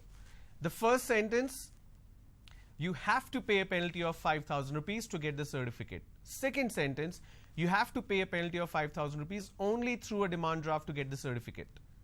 Now, the word only is taking the stress because I'm emphasizing there is no other way you can pay the penalty to get the certificate. It's accepted only through a demand draft. But the first one, all I'm saying is you have to pay a penalty. So that's exactly what a sentence stress is. When you're speaking to someone, please remember I'm speaking or I'm talking about specifically about oral communication. So when you're communicating with someone, it could be over the phone, it could be face to face. This sentence stress takes more importance when you cannot see the person. If you're speaking to the person over the phone, you're giving an information. When you emphasize on a particular word in a sentence, they get the message more clearly. Now, if I'm speaking to face, I can use a gesture. I can say you have to pay a penalty. So I use this word, you have to. So the have and the hand coming down, it's coordinated subconsciously. So it's really underlined for you in your mind. You have to pay a penalty to get the certificate. And if I'm talking about the second sentence, I say you have to pay a penalty of 5,000 rupees only through a demand draft. So now this gesture has shifted from have to only. So when I'm speaking face to face, it's easier to understand because other person can see me. But when I'm speaking to the person on the phone, they can't see this gesture, right? Now this gesture is coming very naturally to me. Even when you're speaking on the phone, we use our hands. We don't sit like a robot and speak. But the other person cannot see. So that's where your intonation comes into the picture. The fourth point which you see on the particular slide is intonation. Now what do we mean by intonation? Intonation is the rise and fall of our voice as we speak. Now this rise and fall is very important. But before that, the point is there as linking, joining certain words together. So let me explain what do we mean by linking, and then I will explain in detail what do we mean by intonation. All right. So let me take the same slide. I want to quickly show you the example of linking here.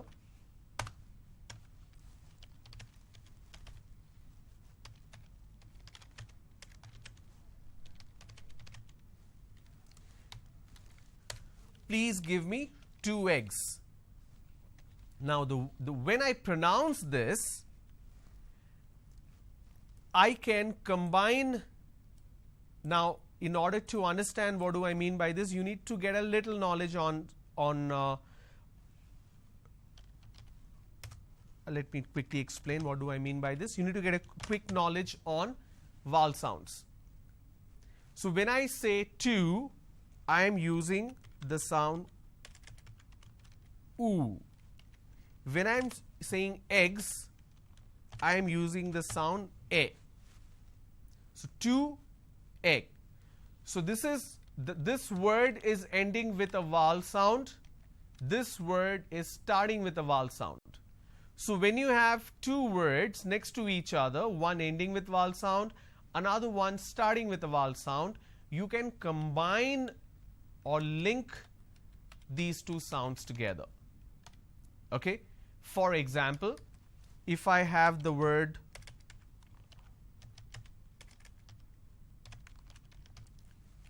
two eggs, I can just use this particular sound. What do I mean by this? For example, 2 eggs. So I'm using way sound in between these 2 eggs. So when I talk about linking in detail, you will understand what do I mean by this. I know it's a little confusing. Let me move over to intonation.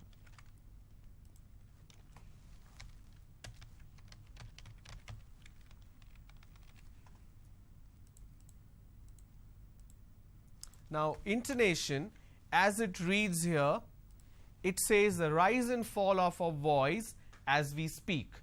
Now there is correct intonation, there is incorrect intonation. Let me quickly explain what do I mean by that.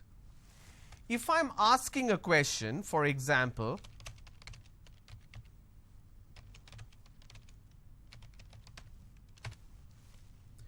are you going to the market? Are you going to the market? So when I say, are you going to the market, there is a rising tone. Now, what do I mean by rising tone? Let me quickly display. This particular word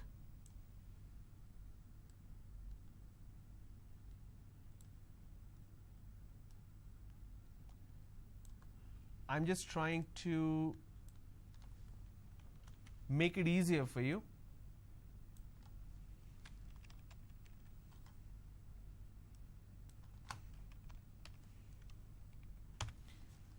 Let me change the color so that you can see it clearly.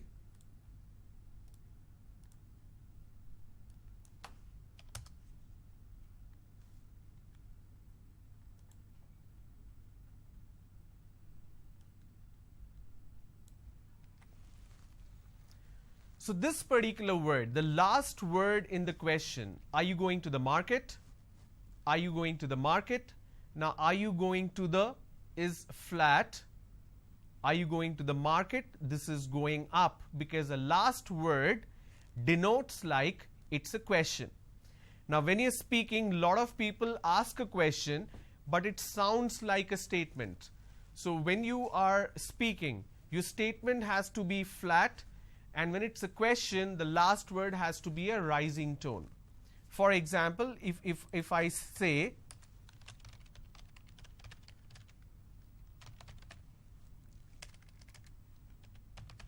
I'm going to the market. So here, let me add the line for you so that you can understand what do I mean by this.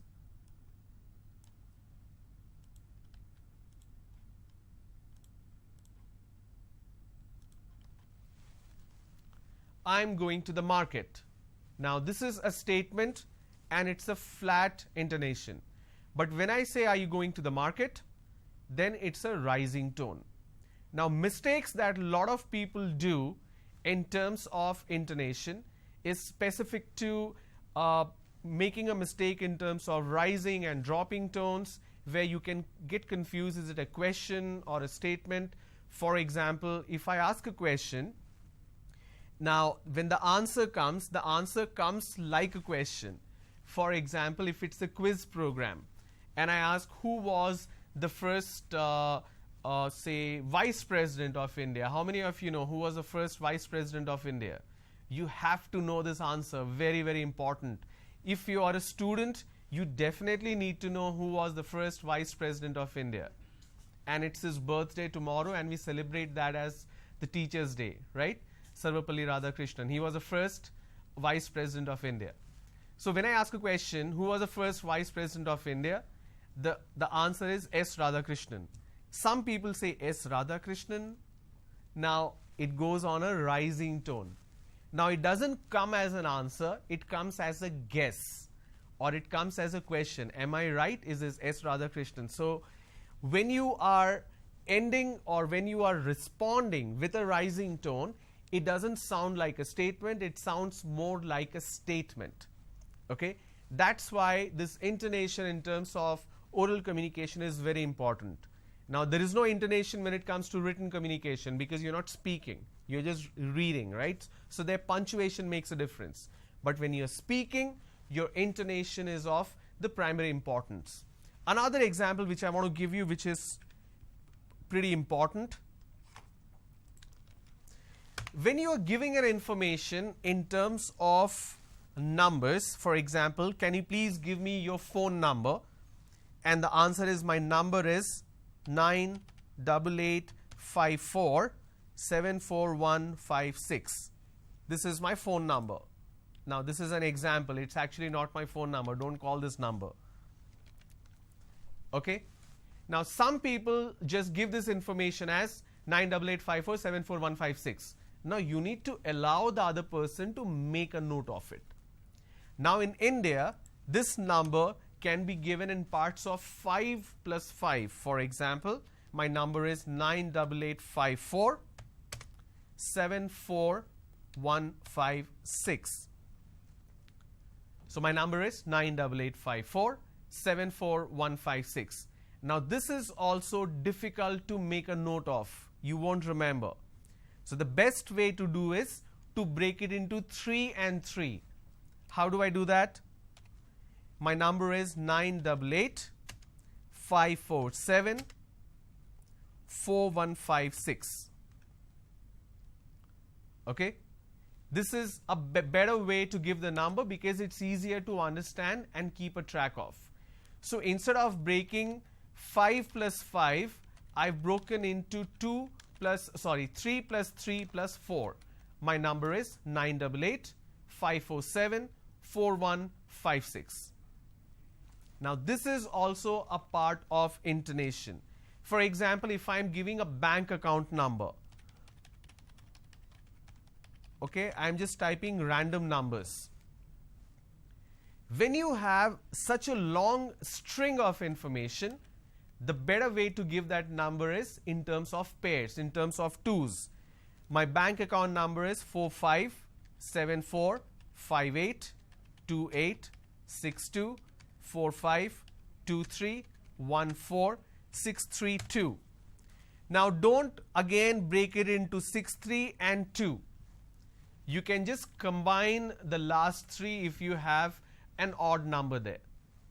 So this is also an important element in terms of intonation.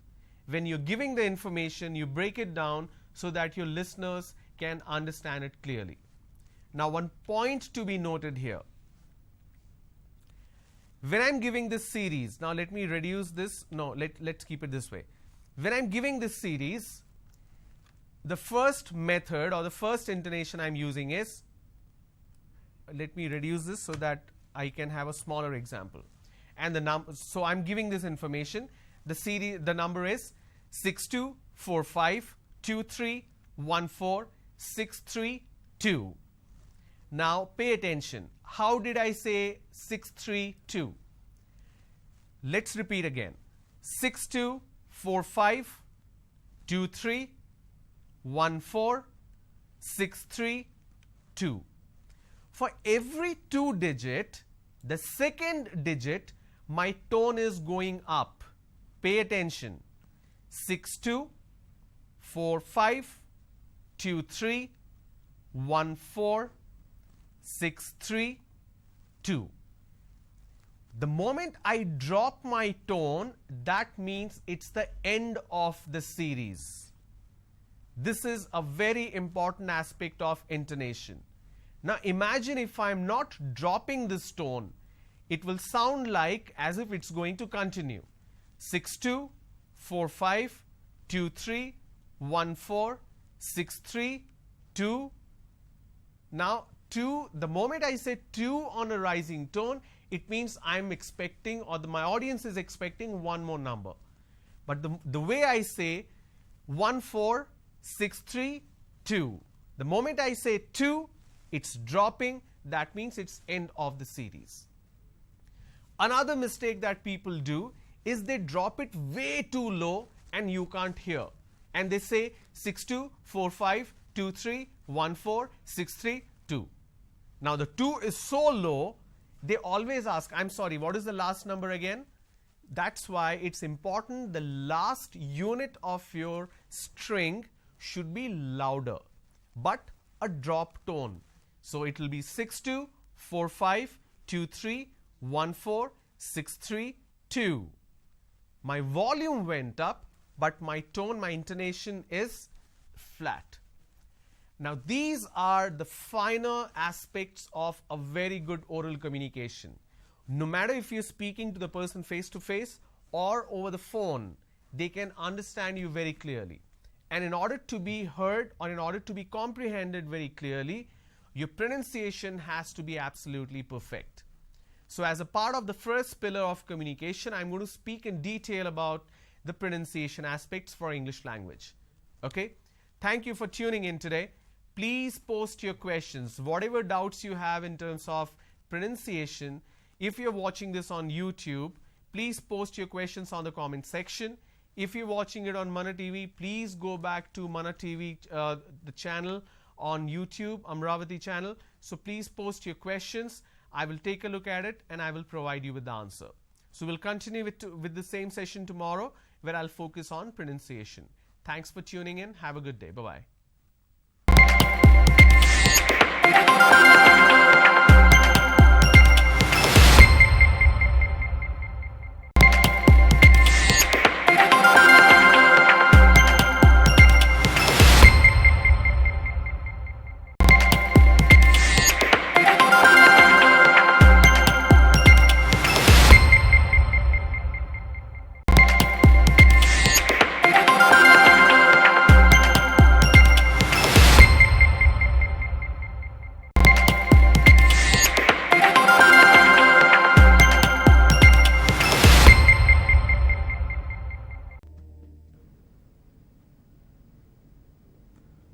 Welcome to the viewers. This is Suryanarayan Raju. Before going to start a C language program, now you have to know about some basics C language programming. Actually, C is a programming language. What is mean by program? What is mean by language? What is mean by software? The basics to be understand before going to start the C programming language. Now in the market, everywhere programming languages are there. C language, C++, Java, .NET, COBOL, Pascal. Now before going to start a C programming language, you have to know basics about software. What is meant by software? A set of programs called as software. What is meant by program? Program is nothing but set of instructions or a set of statements is called as program. Now see, now in the market two types of softwares are there: system softwares, application softwares. What is meant by system software?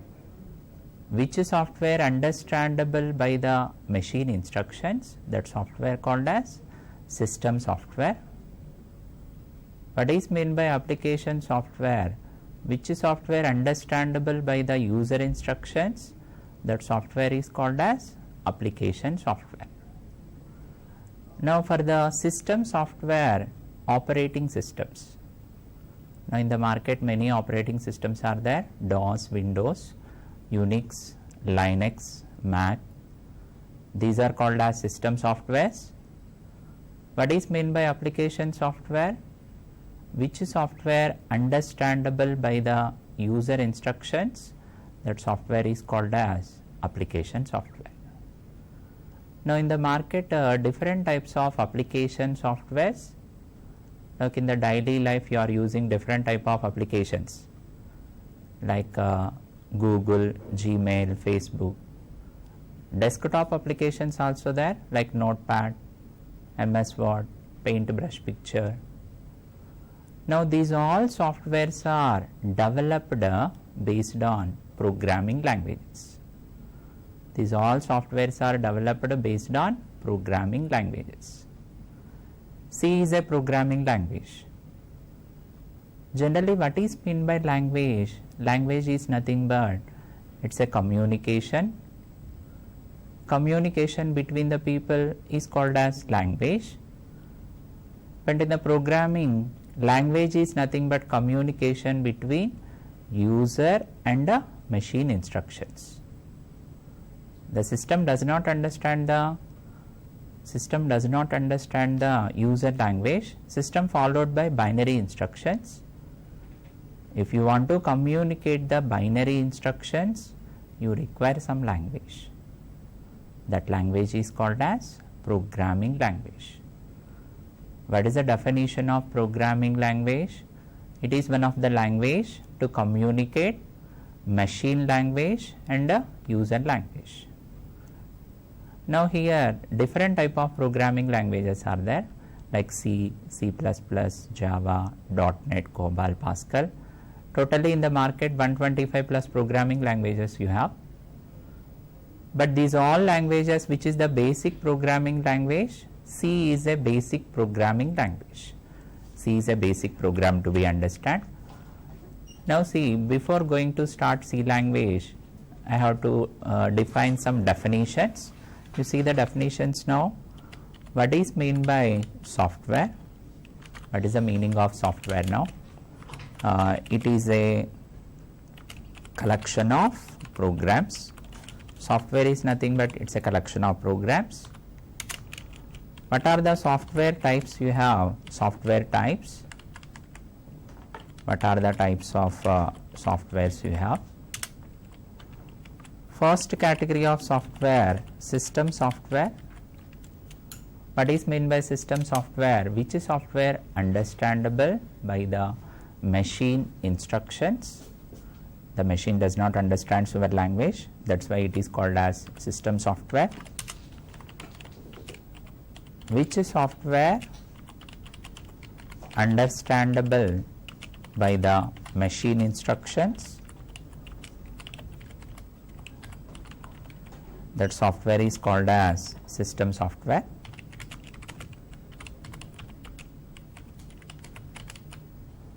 Now you see which are the system softwares are there. Now in the market, which are the system software? Example, you have operating system. Operating system is one of the system software. Suppose if you want to install any softwares, which is the basic software to be installed? OS to be installed. If you purchase any laptop or if you purchase any desktop, which is the basic software to download first? Operating system. Operating system is a which category of software? System software. Now which are the types of operating systems in the market? MS-DOS, Microsoft Disk Operating System, MS Windows. Windows is also operating system from the Microsoft. Unix operating system. And what is one more type of operating system? Linux, Mac. Many operating systems are there in the market. DOS, Windows, Unix, Linux, Mac. But mostly number of programmers or number of users mostly used which operating system? Windows operating system. Mostly used Windows. Now the Windows operating system developed by which company? Microsoft. What is one more category of software you have? Application software. One more category of software called as application software. Which is software understandable? Which is software understandable by the user instructions? By the user instructions. That software is called as application software. That software is called as application software. What is the meaning of application softwares? Which are understandable by the user instructions, like English language, our understandable.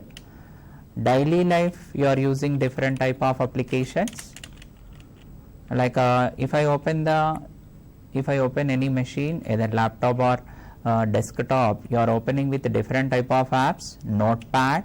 Notepad is a which type of application? Desktop application.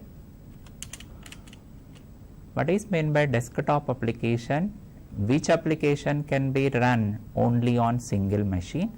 That application called as desktop application or standalone application. Which application can be executable only single machine? That application called as standalone or desktop application. Like if you are using with the Paint, that is also which category of application? Desktop application. MS Word, MS Excel. If you are using with the Gmail, Gmail is a which type of application? Web application. It is web app, web application. Every web application executed with multiple machines. If you want to open the Gmail application, compulsory which is required? Browser required. Through the browser only to open the application, that application called as web applications. Like which are the browsers are there? Google Chrome, Mozilla, Internet Explorer. If you want to open any web application, through browser only to open that application. Gmail, Facebook. What is one more category of application you have? Mobile based application. Mobile apps also use. Mobile applications like WhatsApp, WhatsApp is also one application through the mobiles, smartphones or tabs to be run. Finally, what is my conclusion? In the market, all softwares are developed different type of programming languages. All types of softwares developed based on different type of programming languages. In that programming languages, C is the basic programming language. Now see, what is mean by system software? Actually, I discussed it's a machine understandable softwares. System softwares developed based on which programming language? System softwares are developed basically C, C++ programming languages. C, C++ programming languages, system softwares are developed. If you want to develop with application softwares, which are the programming languages in the market now, application softwares how to develop based on which programming languages? .NET or Java. Java is a programming language. .NET also programming language. Finally, what is my conclusion now? Every system softwares are developed based on C language or C++. Every application softwares are developed based on advanced programming language. Now in the market, which are the advanced programming languages? Java programming language, .NET programming language. But actually, if you want to learn the Java programming language or if you want to learn the .NET programming language, must and should, which is the basic programming to be learned? C language. C is a basic language for all programming languages in the market. Now listen, before going to start the C programming language, now in the market, which are the programming languages available before C language? Before C programming language, which are the different type of programming languages available in the market? Now that you have to discuss now, generations of programming languages. Generations of programming languages you have. You see that already what is meant by program? Program is nothing but a set of instructions or a set of statements is called as program. What is meant by language? It's a communication between the user and the machine with the help of programming languages. Now before C language, I want to discuss some generations of programmings are there. Now what is the first type of generation of programming language you have? Machine programming or machine level programming. Under generation of programming languages, which is the first generation programming language? Machine language. What is meant by machine language? Which language complete program you have to write into machine codes? What is the meaning of machine language? The program completely you have to write into binary instructions. What are the binary instructions? Zeros and ones. If I want to work with machine language, compulsory which to be understand? Binary numbers. What is meant by machine level programming languages? These programming languages, these programming to write machine codes, completely machine codes like 0, 1.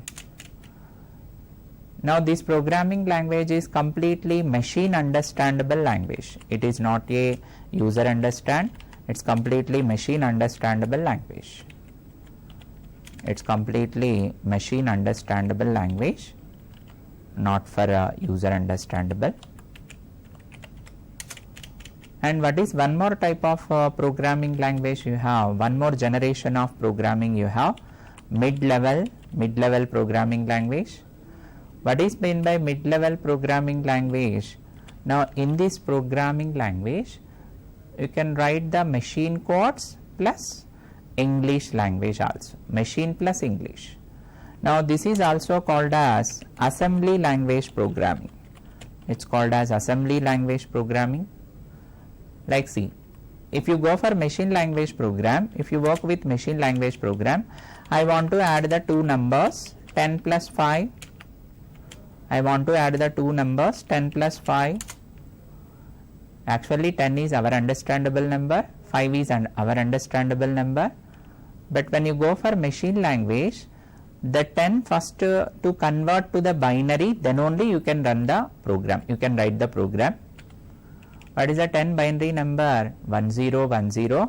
After that 5 also binary number you have to write, 5 also binary number 101. That means what? If I want to work with machine language, compulsory your instruction should be maintained to the ones and zeros. If you know the ones and zeros, then only you can run, otherwise you can't run off these. It's very difficult to understand, it's completely machine understand. There is no English here. What is meant by mid-level? It's a assembly language. What is meant by assembly language? It's a mixed code of assembly language, called as mixed code of machine language plus machine also there plus English. 50% machine code, 50% English code, the both can be right. This is called as assembly language. Compared to machine level, which level is understandable? Mid level, some more understand. Now this language called as assembly language, it is also machine understandable.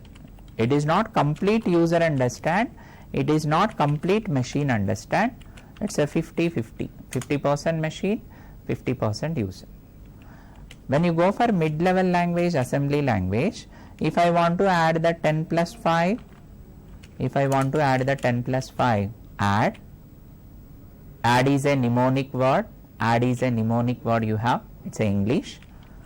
After that 1010, it's a binary number, 101, it's a binary number. What is the meaning of that? Add is English, 1010101, it's a binary. The mixed code of instructions will be typed with the help of mid-level or assembly language. What is the third generation of programming language you have? High-level programming, high level. What is meant by machine level? Completely low level, it's completely low level. What is meant by middle level? It's 50% machine, 50% user. What is meant by high level language? Is completely user understandable language. Which language is completely user understandable language? High level language.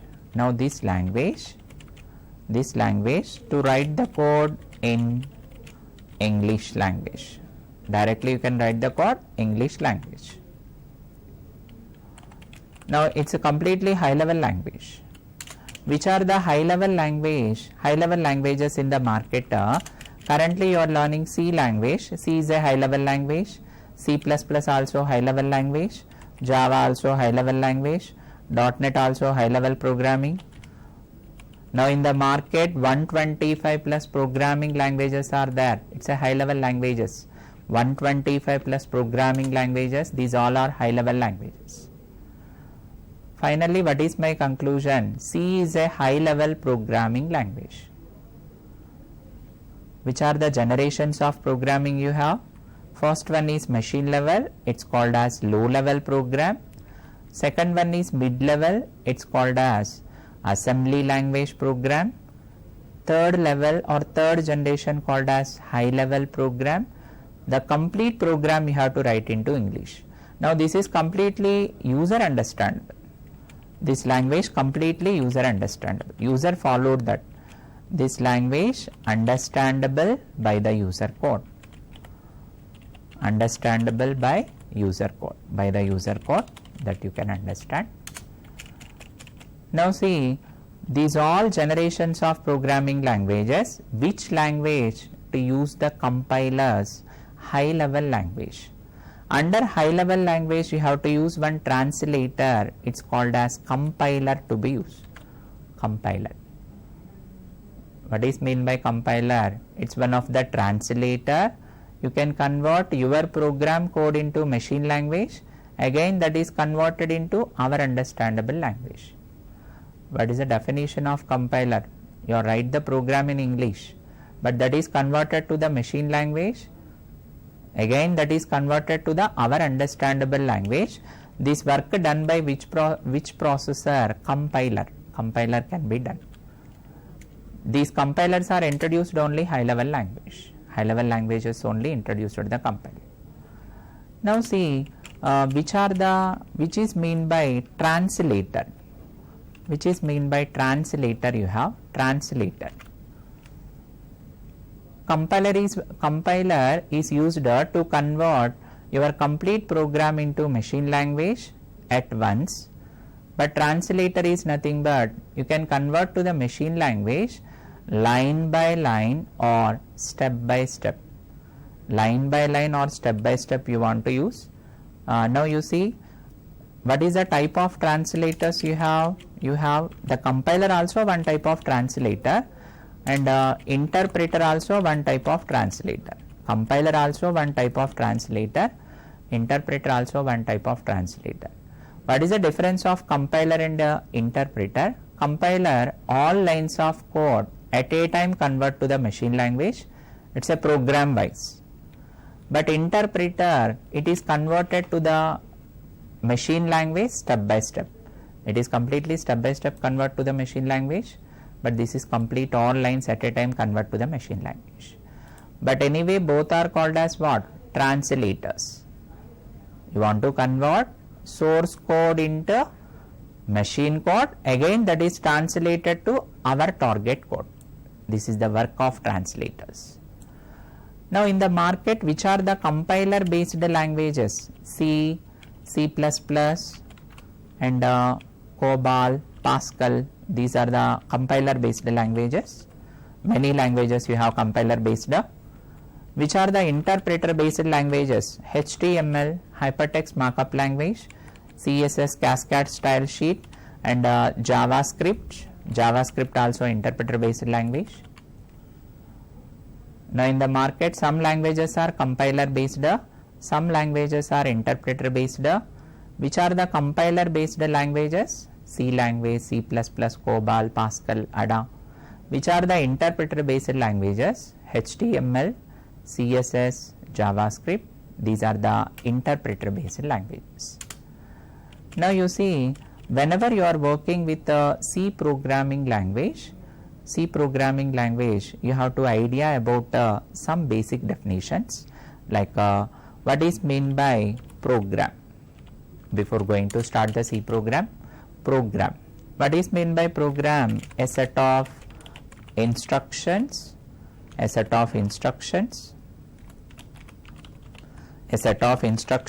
called as program.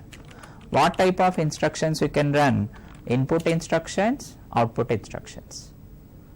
Every program consists with a set of instructions, input instructions, output instructions. What is meant by input instructions? Which instructions are inputting through the input device like keyboard? What is meant by output instruction? After processing, you are inputting some value, after processing you are expected some output, that is called as output instruction. Which is the output instruction to be run? Output device. Input instructions are inputting through the keyboard, output instructions are receiving through the monitor, that is called as output device. Now see, every program set of instructions can be maintained. What is meant by software? Software called as set of programs. See that, what is meant by software? Set of programs called as software, set of programs, that is called as software. Program is nothing but set of instructions. Now finally, in C language, what to be developed? Programs. In the C language to be developed the programs. Now for the program consists with input instructions and output instructions. But listen, generally if you are learning the C programming language, whenever you write the C programming language, what type of softwares can be developed? Which type of softwares can be developed? System software can be developed. What is the meaning of that? Which softwares are understandable by machine? That softwares are system softwares. That means using C language program, which type of softwares can be developed? System softwares can be developed. Which are the system softwares? Example, check it. DOS, Unix, Windows, Linux, Mac. Now in the market, Unix operating system originally developed based on the C language. Unix operating system actually developed C programming code. And now in the market, some applications also there, database applications like Oracle. Oracle also developed based on the C programming code. And one more is driver programs also developed based on the C programming code. Finally, what is my conclusion now? Using C language, what type of software can be developed? System software. What are the example of that? Operating systems can be developed. Now you see, using C language, which operating system is developed? Unix operating system is developed. Unix software developed based on the C language. Using C language code only Unix software developed. Now see, before going to start for the C language, what is the history about the C language? History about C programming language. Actually C is a programming. Before C programming, what are the programming languages available? Before C, history of programming languages. Now in the 1960s, one program is introduced. In 1960s, one programming is introduced. Which programming is introduced? BCPL. BCPL programming is introduced. What is meant by BCPL? Basic Combined Programming Language. In 1960s, BCPL programming language is introduced. Who is the author of BCPL program? Martin Richards. Martin Richards, he is one of the American. Martin Richards started the BCPL programming language. It is also high level.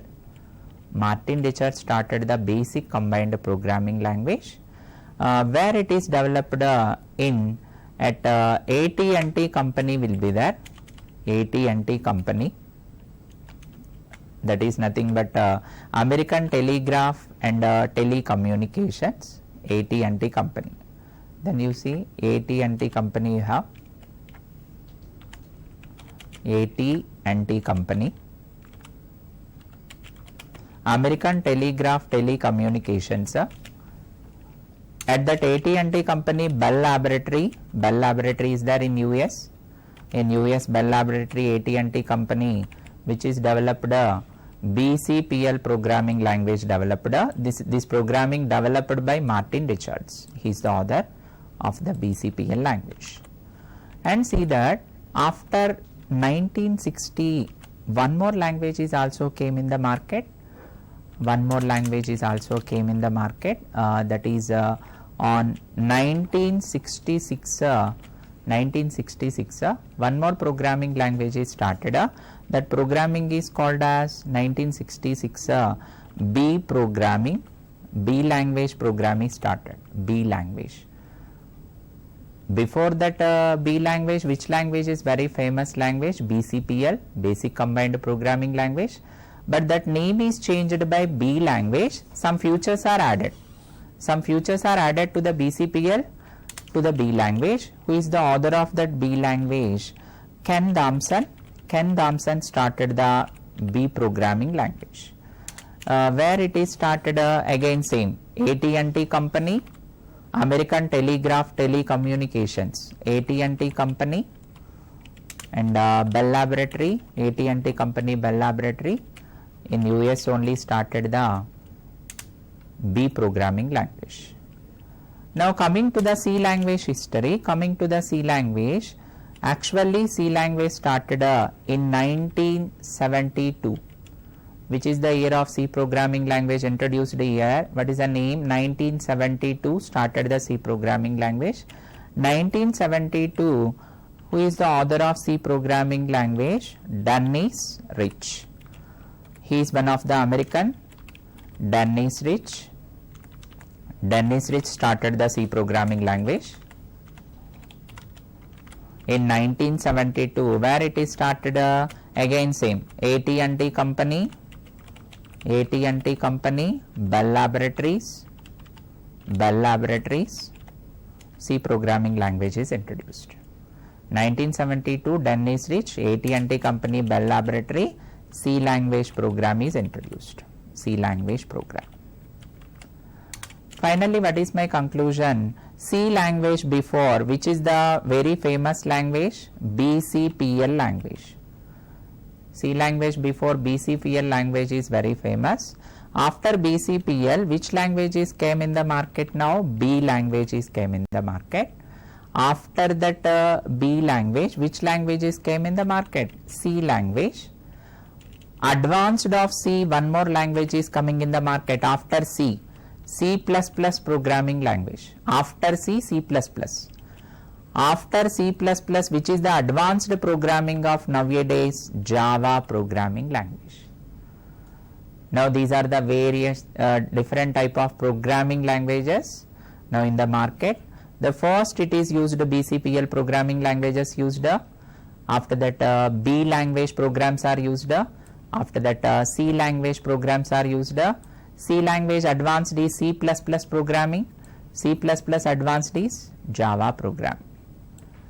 Now see, what is the abbreviation of C? Actually C language, C programming language. How to abbreviate the C? C called as what? Combined programming language. C is nothing but combined programming language. Under C programming, which programming features are combined? A language, before B, A language also there, before B, A language.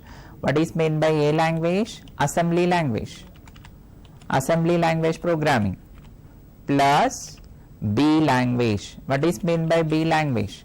It's a basic programming language, basic combined programming language. Finally, what is my conclusion? C abbreviation called as combined programming language. Before C, which languages are there? A language and B language. Both programming features added into the C language. That is for a C language. And one more is, you can abbreviate like C. C is compiler based language. Compiler based language. C is a compiler based. It's a compiler based.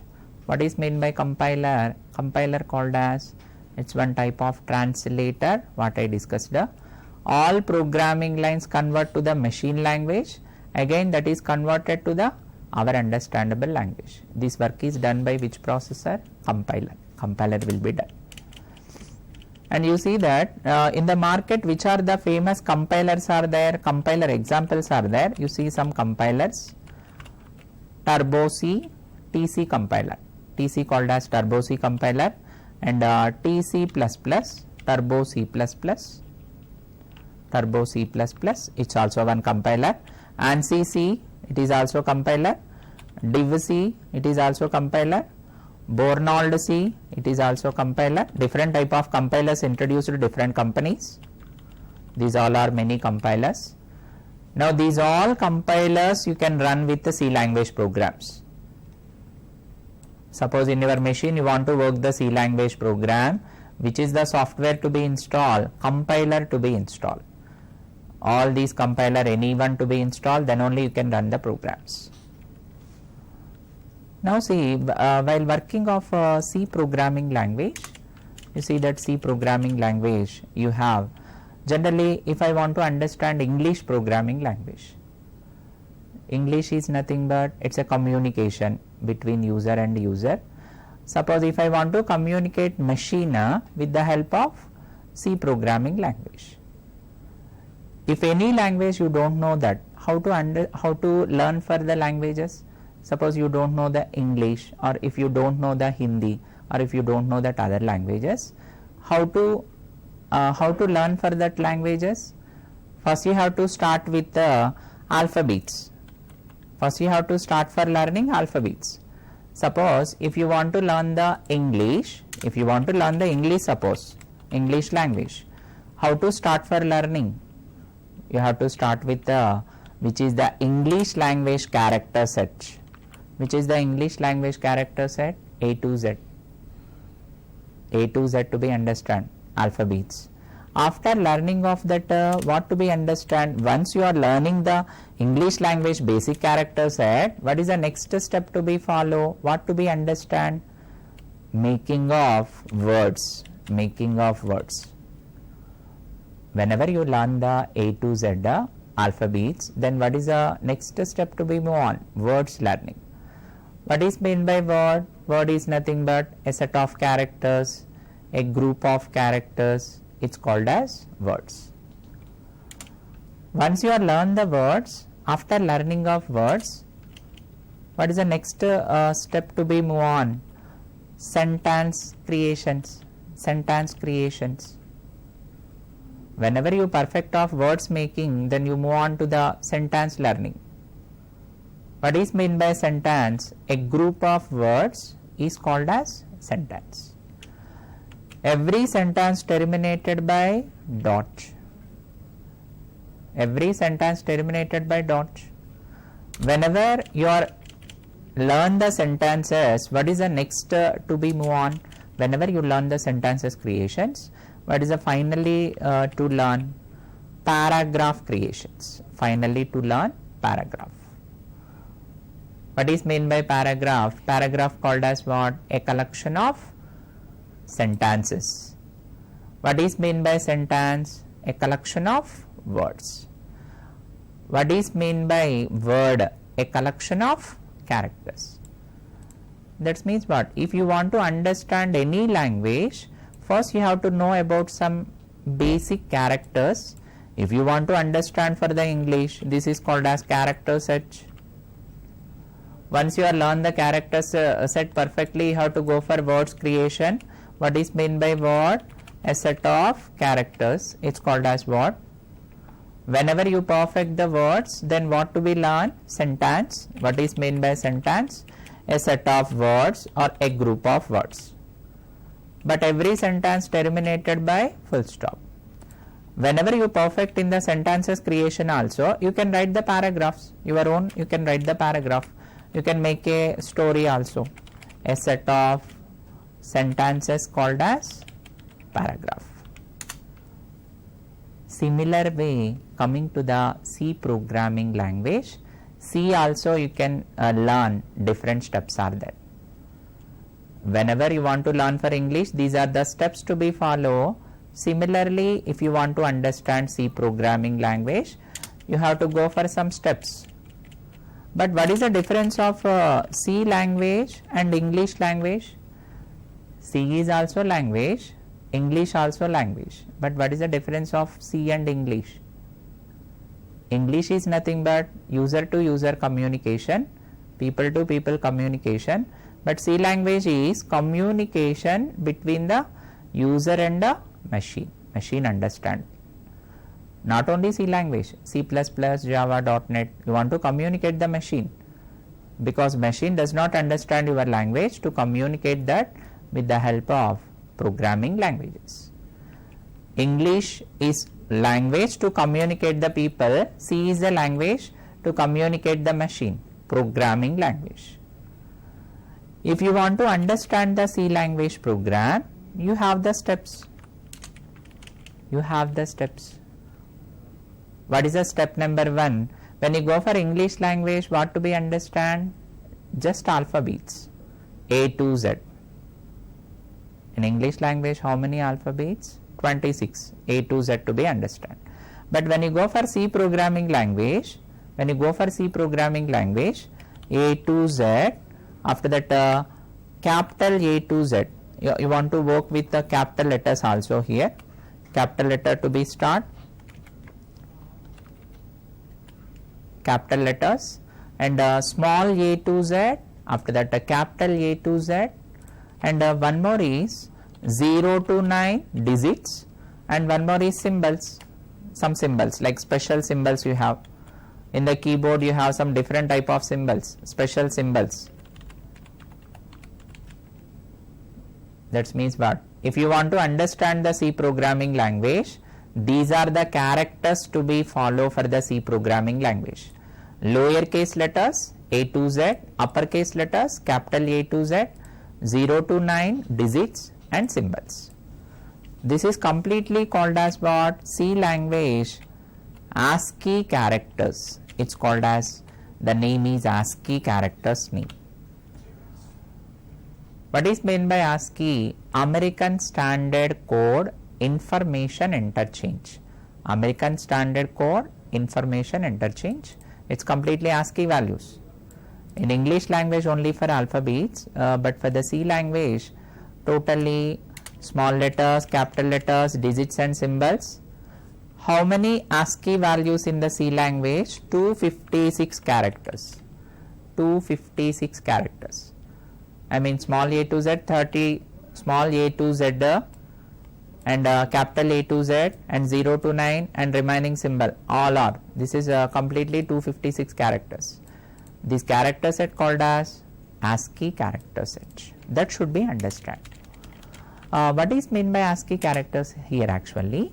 If you are entering with small letters, American character, some code will be there. Code. What is the code of that small letters? 97 to 122. It's a coding of small letters. 97 to 122. If I enter the small a, 97.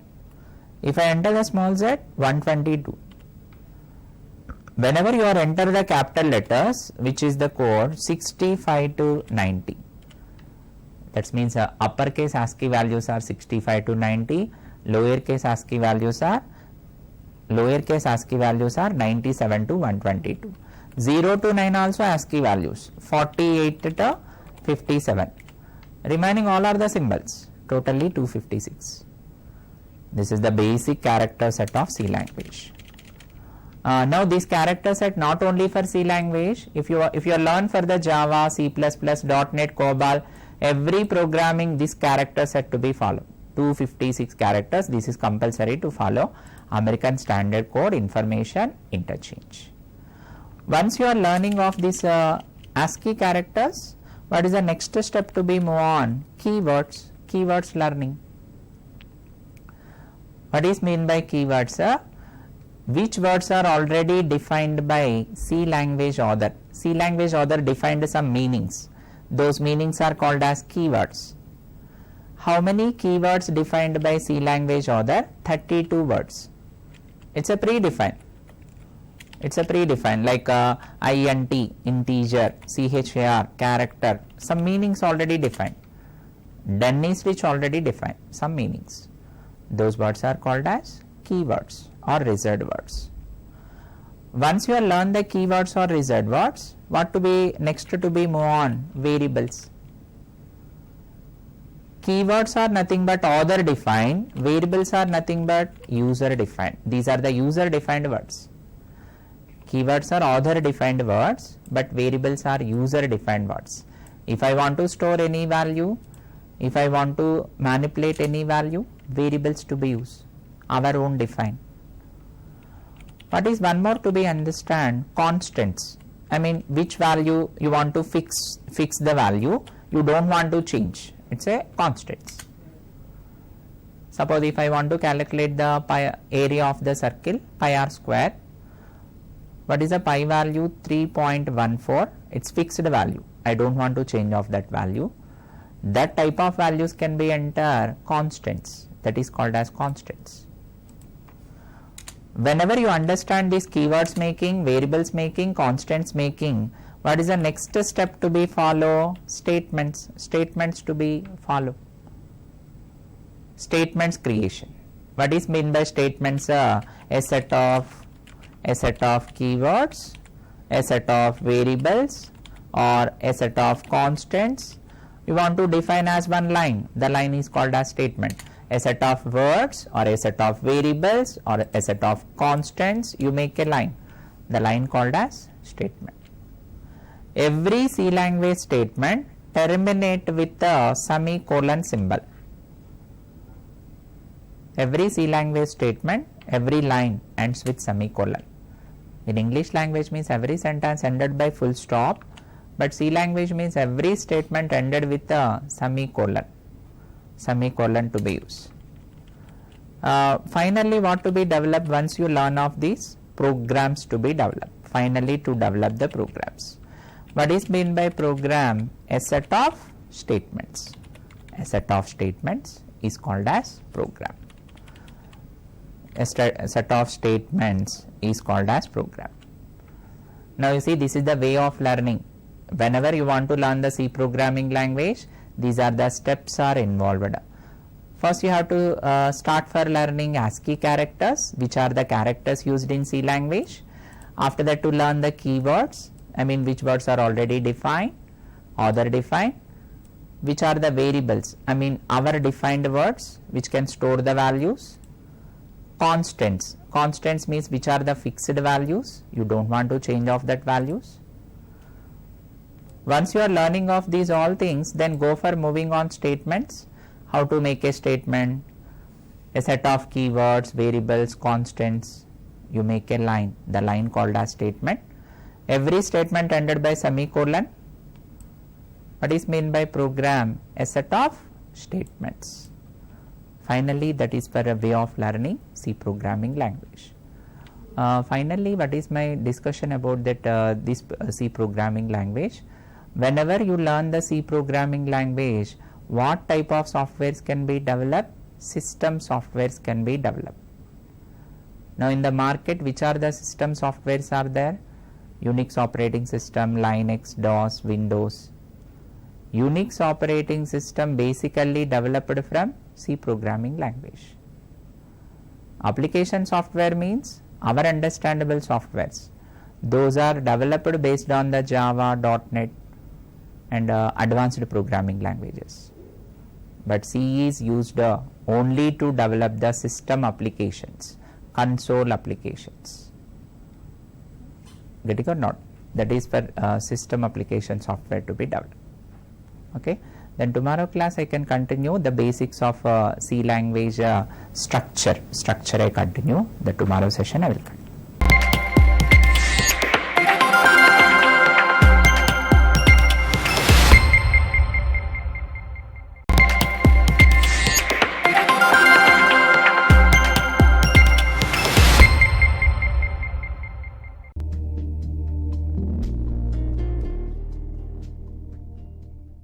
Everyone, good morning. Welcome to Aptitude Foundation course presented by AP/SSTC.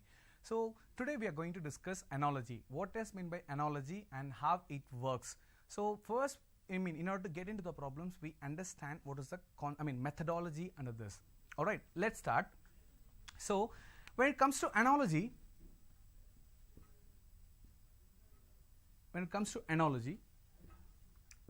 let's discuss the format first. What does mean by analogy and how it works? See, it is so simple. Analogy in the sense, so there will be a relationship between two terms or words. We need to understand how it works. All right, let's say for example, A, B, C, D. Can you see this? A, B, C, D. All right, now I'm going to, apply some relationship to this particular variables, and I'm going to derive an analogy from this and how it works. And I choose the one. See for example, A and B ikkada nenu meeku 4 variables rasanu avuna ee 4 variables chusaru ante, see here A and B oka relationship lo undi, hence I'm going to use this colon. I repeat, A and B anedi oka relationship lo undi, ee particular relationship. So A and B are in a particular relationship, and try to understand C and D are in a particular relationship. I repeat, analogies lo entante, see, we understand what is the relationship between two terms here, and we need to apply the same relationship to the other variables in order to get the answer. Ante adi ela anedi nenu meeku cheptunanu. For example, we have 4 variables. A variables enti ante A, B, C, D. ఇవే ఆ 4 variables. So ఈ వేరియబుల్స్ని use చేసి అనాలజీని ఎలా define చేస్తాం అనేది ఒకసారి check చేసుకుందాం. నా A and B are in a relationship. Are in a relationship అనేది ఎలా అంటే, ఫర్ ఎగ్జాంపుల్ ఏ అనేది బికి బ్రదర్ అనుకుందాం. Try to understand, A is the brother of B. For your understanding purpose, A is the brother of B. Alright, so ఈ relationship లో ఉంది అని మెన్షన్ చేయడానికి నేను ఏం చేస్తున్నాను అంటే జస్ట్ ఒక కోలన్ మెన్షన్ చేస్తాను. అట్ ద సేమ్ టైమ్ నా C and D are in a relationship. Once again, C and D are in a relationship. So ఈ C and D A relationship లో ఉందంటే, once again C is the brother of D. Alright, C is the brother of D. So A, B యొక్క relationship ఏంటి? Siblings. I mean A is the brother of B, siblings. And C, D relationship ఏంటి అంటే it is once again siblings. C is the brother of D అంటున్నాను, siblings. Alright, so దీన్ని బట్టి ఏంటంటే A and B ఏ రిలేషన్షిప్లో అయితే ఉన్నాయో C and D కూడా అదే రిలేషన్షిప్లో ఉన్నారు. అంటే A and B siblings అయితే C and D కూడా siblingsే. Let's say for example, siblings కాదు ఇంకేదైనా తీసుకుంటే, let's say A and B, A father, B son అని తీసుకుందాం. I repeat, A father, B son అని తీసుకుంటే once again C is to D కూడా C father, D అనేది son అని తీసుకుంటే ఫర్ ఎగ్జాంపుల్. సో ఇవి రెండు సేమ్ రిలేషన్షిప్లో ఉన్నాయి కాబట్టి I'm going to mark it as an proportion symbol ఉంటుంది. It is nothing but analogy. నా ఈ అనాలజీ ఎలా డిరైవ్ అవుతుంది ఏంటి అనేది చెక్ చేస్తాం. So try to understand.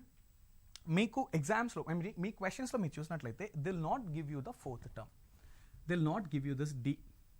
ఎందుకు డి ఇవ్వరు అనేది అంటే this is what you need to find out. ఈ డీనే మీరు ఫైండ్ అవుట్ చేయాల్సి ఉంటుంది. ఓకే, సో ఏబి ఒక రిలేషన్షిప్లో ఉన్నారు. సో ఏబి ఏ రిలేషన్షిప్లో ఉన్నారు అంటే సిడి కూడా అదే రిలేషన్షిప్లో ఉన్నారు. Okay, for example A is the brother of B అంటే C is also brother of that person.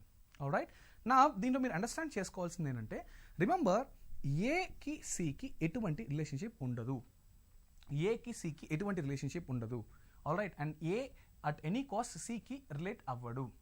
Alright, so A particular relationship is given in between A and B. అంటే క్వశ్చన్లో మీకు ఏకి బికి ఒక పర్టికులర్ రిలేషన్షిప్ ఇస్తారు.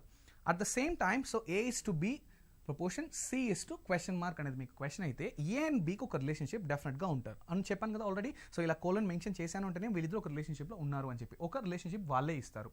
And then C is to question mark అంటారు. So ఈ A is to Bలో ఏ రిలేషన్షిప్ అయితే ఈ A is to Bకి ఏ రిలేషన్షిప్ అయితే ఉందో అదే రిలేషన్షిప్ మీకు Cకి అప్లై చేసినప్పుడు మీకు ఆన్సర్ ఏమొస్తుంది అనేది మీరు ఫైండ్ అవుట్ చేయాలి. అంటే ఎలా? దీన్ని ఫైండ్ అవుట్ చేసే ముందు there are certain points which you need to remember. A and సికి ఎటువంటి రిలేషన్షిప్ ఉండదు. ఏ అండ్ బికి మాత్రమే రిలేషన్షిప్ ఉంటుంది. At the same time B and సికి కూడా ఎటువంటి రిలేషన్షిప్ ఉండదు. ఆల్రైట్, అది ఇది ఎలా అనేది మనం ఎక్స్ప్లెయిన్ చేస్తే సో ఏ కమ్మ బి అనేది ఒక టీమ్. ఆల్రైట్, సి కమ్మ డి అనేది ఒక టీమ్. బట్ ఈ డి ఎవరు అనేది వాళ్ళు ఎవరు, that is what we need to find out. But వీళ్ళిద్దరు ఒక టీం అంటే వీళ్ళిద్దరికి ఒక రిలేషన్షిప్ ఉంటుంది. వీళ్ళిద్దరికి ఏ రిలేషన్షిప్ అయితే ఉంటుందో సి అండ్ డి కూడా అదే రిలేషన్షిప్ ఉంటుంది.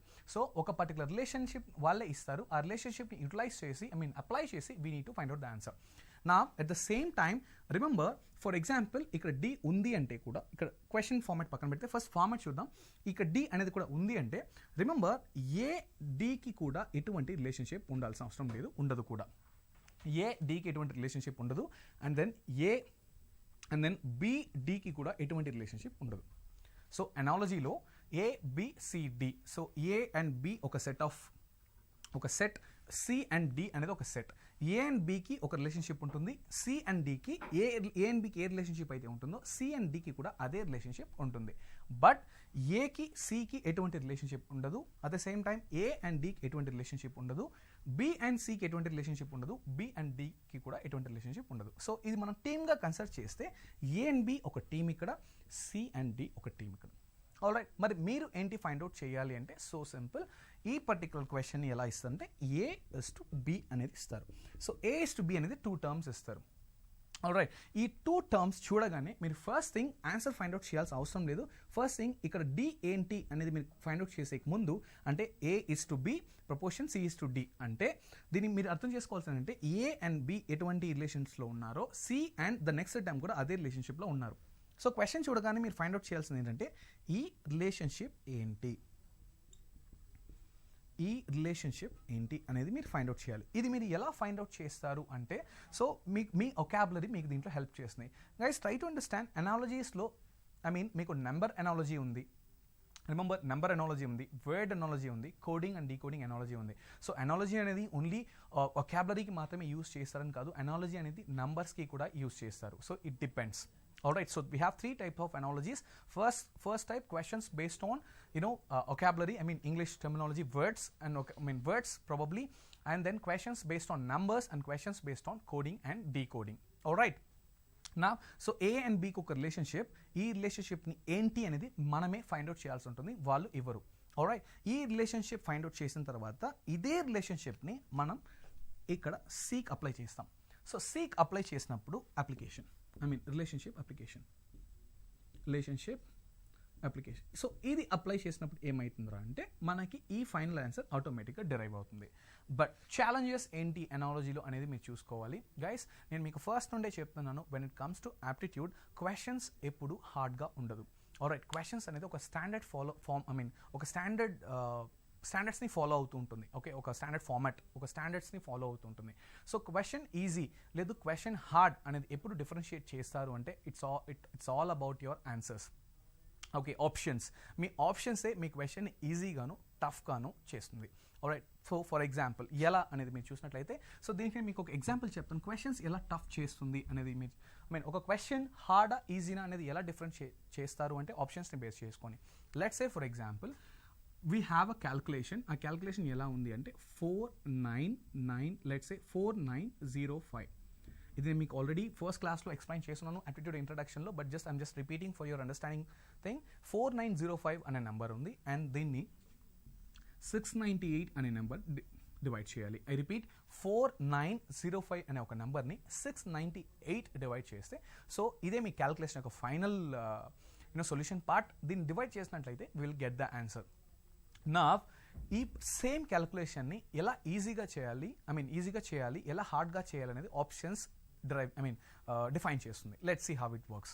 ఫర్ ఎగ్జాంపుల్ ఫస్ట్ ఈ ఆప్షన్ ఎలా ఉంది అంటే let's say 6 point some 2 digit, 2 7.2 digits, 3 8.2 digits, and then 4 9.2 digits. So empty space is just 2 digit numbers and 6.46 6.01 something. Okay, just an example. Now ఇంకొక option మీరు చూసినట్లయితే ఇది ఒక సెట్ ఆఫ్ ఆప్షన్స్. ఇంకొక సెట్ ఆఫ్ ఆప్షన్స్ మీరు చూసినట్లయితే 7 point, second option కూడా 7 point, third option కూడా 7 point, ఫోర్త్ ఆప్షన్ 7 point. అన్ని 7 points ఉంది. బట్ నెక్స్ట్ వచ్చే డిజిట్స్ ఇక్కడ డిఫరెంట్.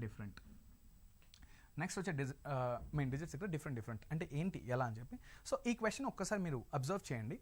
So 4905 by 698. సో ఈ పర్టికులర్ ఆప్షన్స్ చూసినట్లయితే 6 points, 7 point, 8 point, 9 point అన్నిటికీ చాలా డిఫరెన్సెస్ ఉన్నాయి. am I right? సో ఇది మీరు క్యాల్కులేషన్ పార్ట్లో మీరు చూసినట్లయితే దీన్ని మనం కంప్లీట్గా 7ని కాసేపు అజ్యూమ్ చేసుకోవచ్చు. 698 or 700 or 7 what ever it may. And దీన్ని నేను 4900గా అజ్యూమ్ చేసుకోవచ్చు. am I right? 4900 గాను దీన్ని 700 గాను అప్రాక్సిమేషన్. నా this two zeros gets cancelled. So 7 ones it is 7 7. So 7 points. So exactగా ఇది 7 points మనకు రావచ్చు. 7 points. I mean ఇది 6 point లో కాకపోయినా 7sలో రావచ్చు. సో డెఫినెట్గా ఇది 700 కంటే ఈ వాల్యూ తక్కువే ఉంది అండ్ ఇది 4900 కంటే ఎక్కువే ఉంది. సో డెఫినెట్గా ఇక్కడ 6 point రావడానికి ఛాన్స్ లేదు, 7.0 లేదు, 7 point రావడానికి ఛాన్సెస్ ఉంది. ఆల్రైట్, నా ఇది ఒక బేసిక్ క్యాల్కులేషన్. నా ఈ ఆప్షన్స్ మీరు చూసినట్లయితే it is easy for us. First option 6 point and second options 7 point, third option is 8 point, fourth option is 9 point. So obviously ఈ పర్టికులర్ ఆప్షన్స్ మనకి క్యాల్కులేషన్ ఈజీ చేసింది. Just because by seeing this itself we can say this is 7 point. Alright, so 6ని 8ని 9ని ఆటోమేటిక్గా eliminate చేయొచ్చు, ఎందుకంటే 49/7 we know that it is 7/7.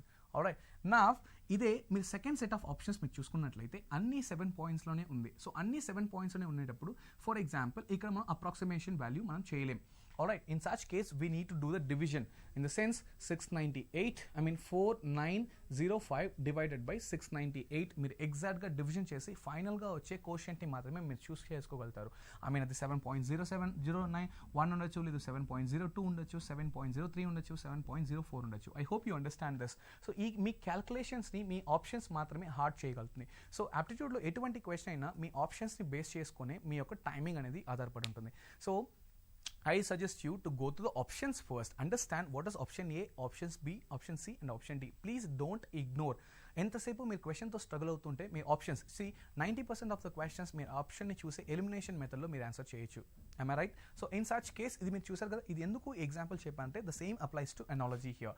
So అనాలజీలో A and B డెఫినెట్గా ఒక రిలేషన్షిప్లో ఉంటుంది అన్నాను. At the same time C and D ఒక అదే రిలేషన్షిప్లో ఉంటుంది. బట్ ఈ A and Bకి ఫస్ట్ మీరు రిలేషన్షిప్ ఫైండ్ అవుట్ చేసిన వెంటనే Cకి అప్లై చేసి D ఏంటి అనేది చెక్ చేసే ముందు కింద ఉన్న ఆప్షన్స్ ఏంటి అని చూడండి. సో ఆప్షన్స్ ఈజీ అంటే క్వశ్చన్ ఈజీ చేయాలంటే అన్ని మల్టిపుల్ ఆప్షన్స్ ఇస్తాడు, అంటే సంబంధమే లేకుండా ఆప్షన్స్ ఇస్తాడు. ఎలిమినేషన్ రూల్లో మీరు ఎగ్జాక్ట్గా అది ఏంటి అనేది ఫైండ్ అవుట్ చేయొచ్చు.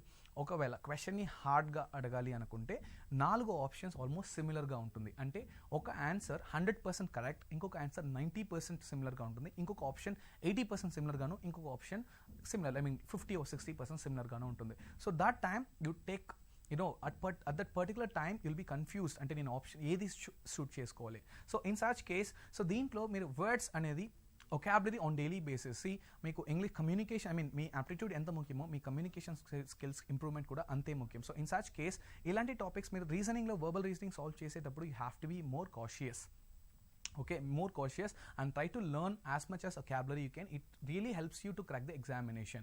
And ee vocabulary anedi meek in fact so question edanna let's say for example edanna complicated terminology వచ్చేటప్పుడు కూడా మీకు వచ్చినప్పుడు కూడా మీకు ఈజీగా ఉంటుంది సాల్వ్ చేయడానికి. ఆల్రైట్, నా సో ఇది అర్థమైంది కదా. A is to B, C is to D, A is to A and B ఏ రిలేషన్షిప్ ఉందో అది ఫైండ్ అవుట్ చేసి అది మనం Cకి అప్లై చేసి అండ్ దెన్ C నుండి ఆ D అనేది ఏంటి అనేది మనం ఫైండ్ అవుట్ చేస్తాం. So before we get into the practice questions let me train you people on certain vocabulary. కొన్ని మీకు నేను హెల్ప్ చేస్తాను, కొన్ని రిలేషన్షిప్స్ నేను మీకు ఎక్స్ప్లెయిన్ చేస్తాను. Alright, just note down first one. Alright, it's going to be study and relationship. Let's say for example study and the topic relationship అనేది చూసుకుందాం. స్టడీ అండ్ టాపిక్ రిలేషన్షిప్ ఏంటి, ఎలా ఉంటుంది. Alright, so let's see.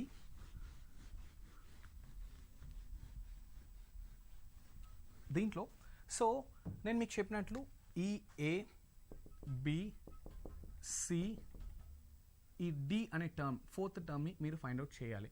Alright, ఈ study and topic అనే ఈ study and topic relationship solve చేయాలంటే first thing ఒక బేసిక్ ఎగ్జాంపుల్ నేను మీకు చెప్తాను. Very very basic example. Let's say I'm going to start with earth, it's planet,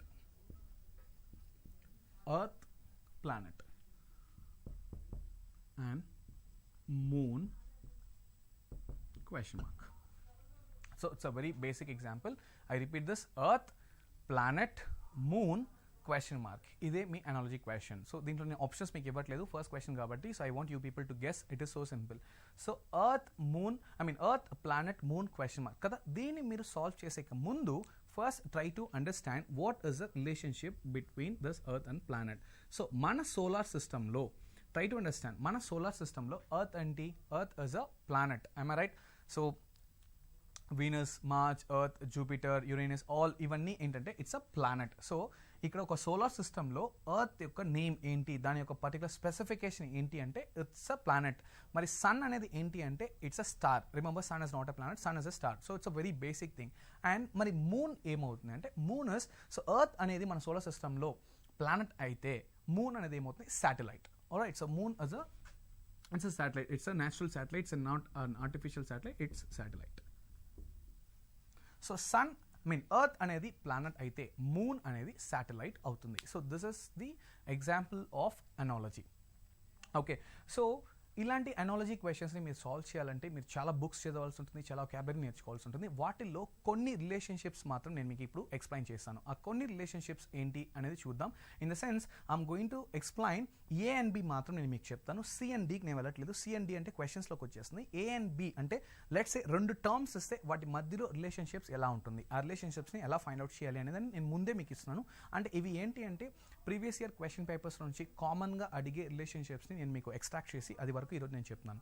alright, let's start with study and topic relationship. So study and topic relationship ఏమొస్తుంది? Alright, the first one let's start with certain example. Study and topic relationship మీరు చూసినట్లయితే first thing let's say botany. So మీ subjects నుంచి చూద్దాం. It's like study and topic relationship.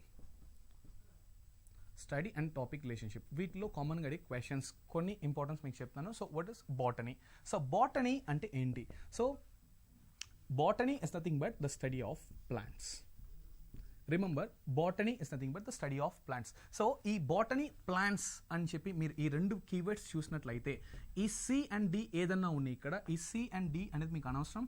ఎందుకంటే ఈ 2 వర్డ్స్లో first మీరు రిలేషన్షిప్ ఫైండ్ అవుట్ చేసినట్లయితే ఈ సి అండ్ డి మీరు ఆటోమేటిక్గా ఆన్సర్ తీసుకొచ్చేస్తారు. సో స్టడీ అండ్ టాపిక్ రిలేషన్షిప్లో ఫస్ట్ థింగ్ నేను మీకు ఎగ్జాంపుల్ ఏమి ఇస్తాను అంటే బాటనీ అండ్ ప్లాంట్స్ అనేది మీకు ఇచ్చారు అంటే you need to understand it's nothing but so this is the topic and this is all about. So study of plants is nothing but botany. ఈ పర్టికులర్ ప్లాంట్స్ గురించి మీరు చదివేదాన్ని మనం ఏమంటాం, బాటనీ అంటాం. The same thing ethnology, there is something called ethnology, right. So ethnology, so ethnology అనేది ఏంటి అని చూసినట్టయితే మీరు human races, right, human races. So for example ఈ 2 వర్డ్స్ ఇచ్చాయి. సో ఎథ్నాలజీ, హ్యూమన్ రిసోర్సెస్ అని ఇస్తే సో ట్రై టు అండర్స్టాండ్ ఈ హ్యూమన్ రేసెస్ గురించి మీరు చదవడాన్ని I mean that particular topic is nothing but ethnology. So మీకు క్వశ్చన్ ఎలా ప్లాన్ చేయొచ్చు, మీరు botany plants, right, repeat, botany plants ethnology అని ఇస్తారు. So botany plants ethnology is to question mark. Then you need to understand botany plants అంటే ఈ plants గురించి చదవడం ఎథ్నాలజీ. సో ఎథ్నాలజీ అంటే సో ఎథ్నాలజీ అనేటప్పుడు దేని గురించి చదువుతున్నారు, హ్యూమన్ రేసెస్ గురించి. అండ్ దీంట్లో plants, botany and botany plants ఏ ఆర్డర్లోనో ఇవ్వచ్చు. Alright, in the sense botany plants అన్నప్పుడు సో ఏమవుతుంది, ఇది టాపిక్ అవుతుంది, ఇది ఐ మీన్ దేని గురించి చదువుతున్నారు అవుతుంది, ఇది దాని పర్టికులర్ టాపిక్ అవుతుంది, అవునా. ఇప్పుడు దీంట్లో ప్లాంట్స్, బాటనీ అని ఇచ్చినప్పుడు మీకు ఏమవుతుంది, ఇక్కడ హ్యూమన్ రేసెస్ అని ఇస్తారు. ప్లాంట్స్ గురించి చదవడం బాటనీ అయితే హ్యూమన్ రేసెస్ గురించి చదవడం ఏంటి, ఎథ్నాలజీ. సో ఇలా అడగచ్చు, రివర్స్లో కూడా అడుగుతారు. ఆల్రైట్, నెక్స్ట్ చూడండి, ఒటాలజీ, OTOLOGY. What does mean by otology? So otology is nothing but the study of eggs. Otology is nothing but the study of eggs. And then mycology. So it's like study of fungi. So ilantivi మీరు కొన్ని basic వాటివి తెలుసుకుంటే it would be so easy for you to understand, you know, the concept. So ఇవే ఈ 4 ఎగ్జాంపుల్స్తో పాటు close చేయమని చెప్పి నేను చెప్పట్లేదు. సో ఇలాంటివి మీరు ఇంకొన్ని వర్డ్స్, బేసిక్ వర్డ్స్ అన్ని నేర్చుకోవాల్సి ఉంటుంది. For example astrology. So astrology, for example astrology is like study of what, your future, prediction. Am I right? Astrology is nothing but study of prediction. The same thing, like let's say if I say aeronautics, so aerospace engineering. So aerospace engineering is study of what? So aeroplanes and the engineering, exactly. So this is how it works. So if I say computer science engineering, so మీరు ఏం చేయాలంటే ఈ study and topic relationship heading కింద ఇలాంటి కొన్ని రాసి note చేసి పెట్టుకుంటే it would be easy for you to refer in the future. Alright, next మనం చూసినట్లయితే వర్కర్ అండ్ టూల్ రిలేషన్షిప్ అనేది చూద్దాం. So worker and tool relationship మీద కూడా మీకు ఎక్కువ క్వశ్చన్స్ వస్తాయి. For example worker and tool relationship, worker and tool relationship. So దీంట్లో క్వశ్చన్స్ ప్రాక్టీస్ చేయడం అనేది ఇంపార్టెంట్ కాదు. రిమెంబర్, ఈ రిలేషన్షిప్స్ని నేర్చుకోవడం మాత్రమే మీకు ఇంపార్టెంట్. సో ఇలాంటి పర్టికులర్ థింగ్ అనేది మీరు నేర్చుకోవాలి. So what is this worker and tool? All right, so for example Gardner అని నేను మీకు చెప్తున్నాను. All right, Gardner. So Gardner అంటే ఎవరు? So gardener, we all know that it's like, you know, the person who takes care of the garden. Am I right? So the person who takes care of the garden. So in such case, what we call, so gardener అనేది worker. Gardener అనేది ఒక మనిషి, అవునా? So this particular person works with which kind of tool అనేది మీకు తెలియాలి. So gardener works with a harrow. హ్యారో అనేది మీరు చూసినట్లయితే సో ఇట్స్ లైక్ యూనో ఒక స్పైక్స్ ఉన్న ఒక మిషన్ లా ఉంటుంది. మొత్తం యూనో ఆ సర్ఫేస్ మొత్తం క్లీన్ చేయడానికి, నీట్ చేయడానికి, ఓకే, ఒక గార్డెనింగ్ చేయడానికి యూజ్ చేసే ఒక టూల్ అది. Alright, it has some spikes kind of, మీకు ఇలా ఉంటుంది. ట్రాక్టర్స్ వెనుక మీరు చూస్తారు దున్నడానికి అని చెప్పి అంటాం. It's a kind of spikes లాగా ఉంటుంది. అది హ్యాండ్ టూల్ వస్తుంది, పెద్ద మెషిన్స్ కూడా వస్తున్నాయి. సో గార్డనర్ అనేది తను యూజ్ చేసే టూల్ ఏంటి అంటే మెయిన్గా it's like harrow. And let's say for example tailor. So tailor అనే అతను, సో టైలర్ ఏం చేస్తాడు, ఏ పర్టికులర్ యూనో టూల్తో యూస్ చేస్తాడు అనేది మనకు తెలియదు. So tailor is obviously needle. Tailoring machine అంటారు, but needle. All right, understand? So it's needle. And then if you observe, you know soldier.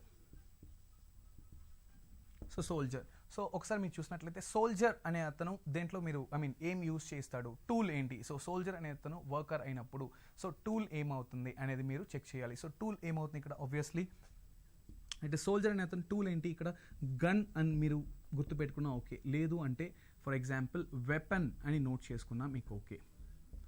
Remember, gun అని మీరు నోట్ చేసుకున్నా ఓకే, లేదంటే వెపన్ అని మీరు నోట్ చేసుకున్నా okay. So no need to worry about. Alright, next మీరు చూసినట్లయితే tool, next thing, and then tailor, needle, gardener, and it's like a harrow, and then soldier, gun, doctor. Let's say for example doctor. So doctor అనే అతను ఒక person అయితే, I mean ఒక worker అయితే, తన tool use చేసే tool ఏముంటుంది, it is stethoscope.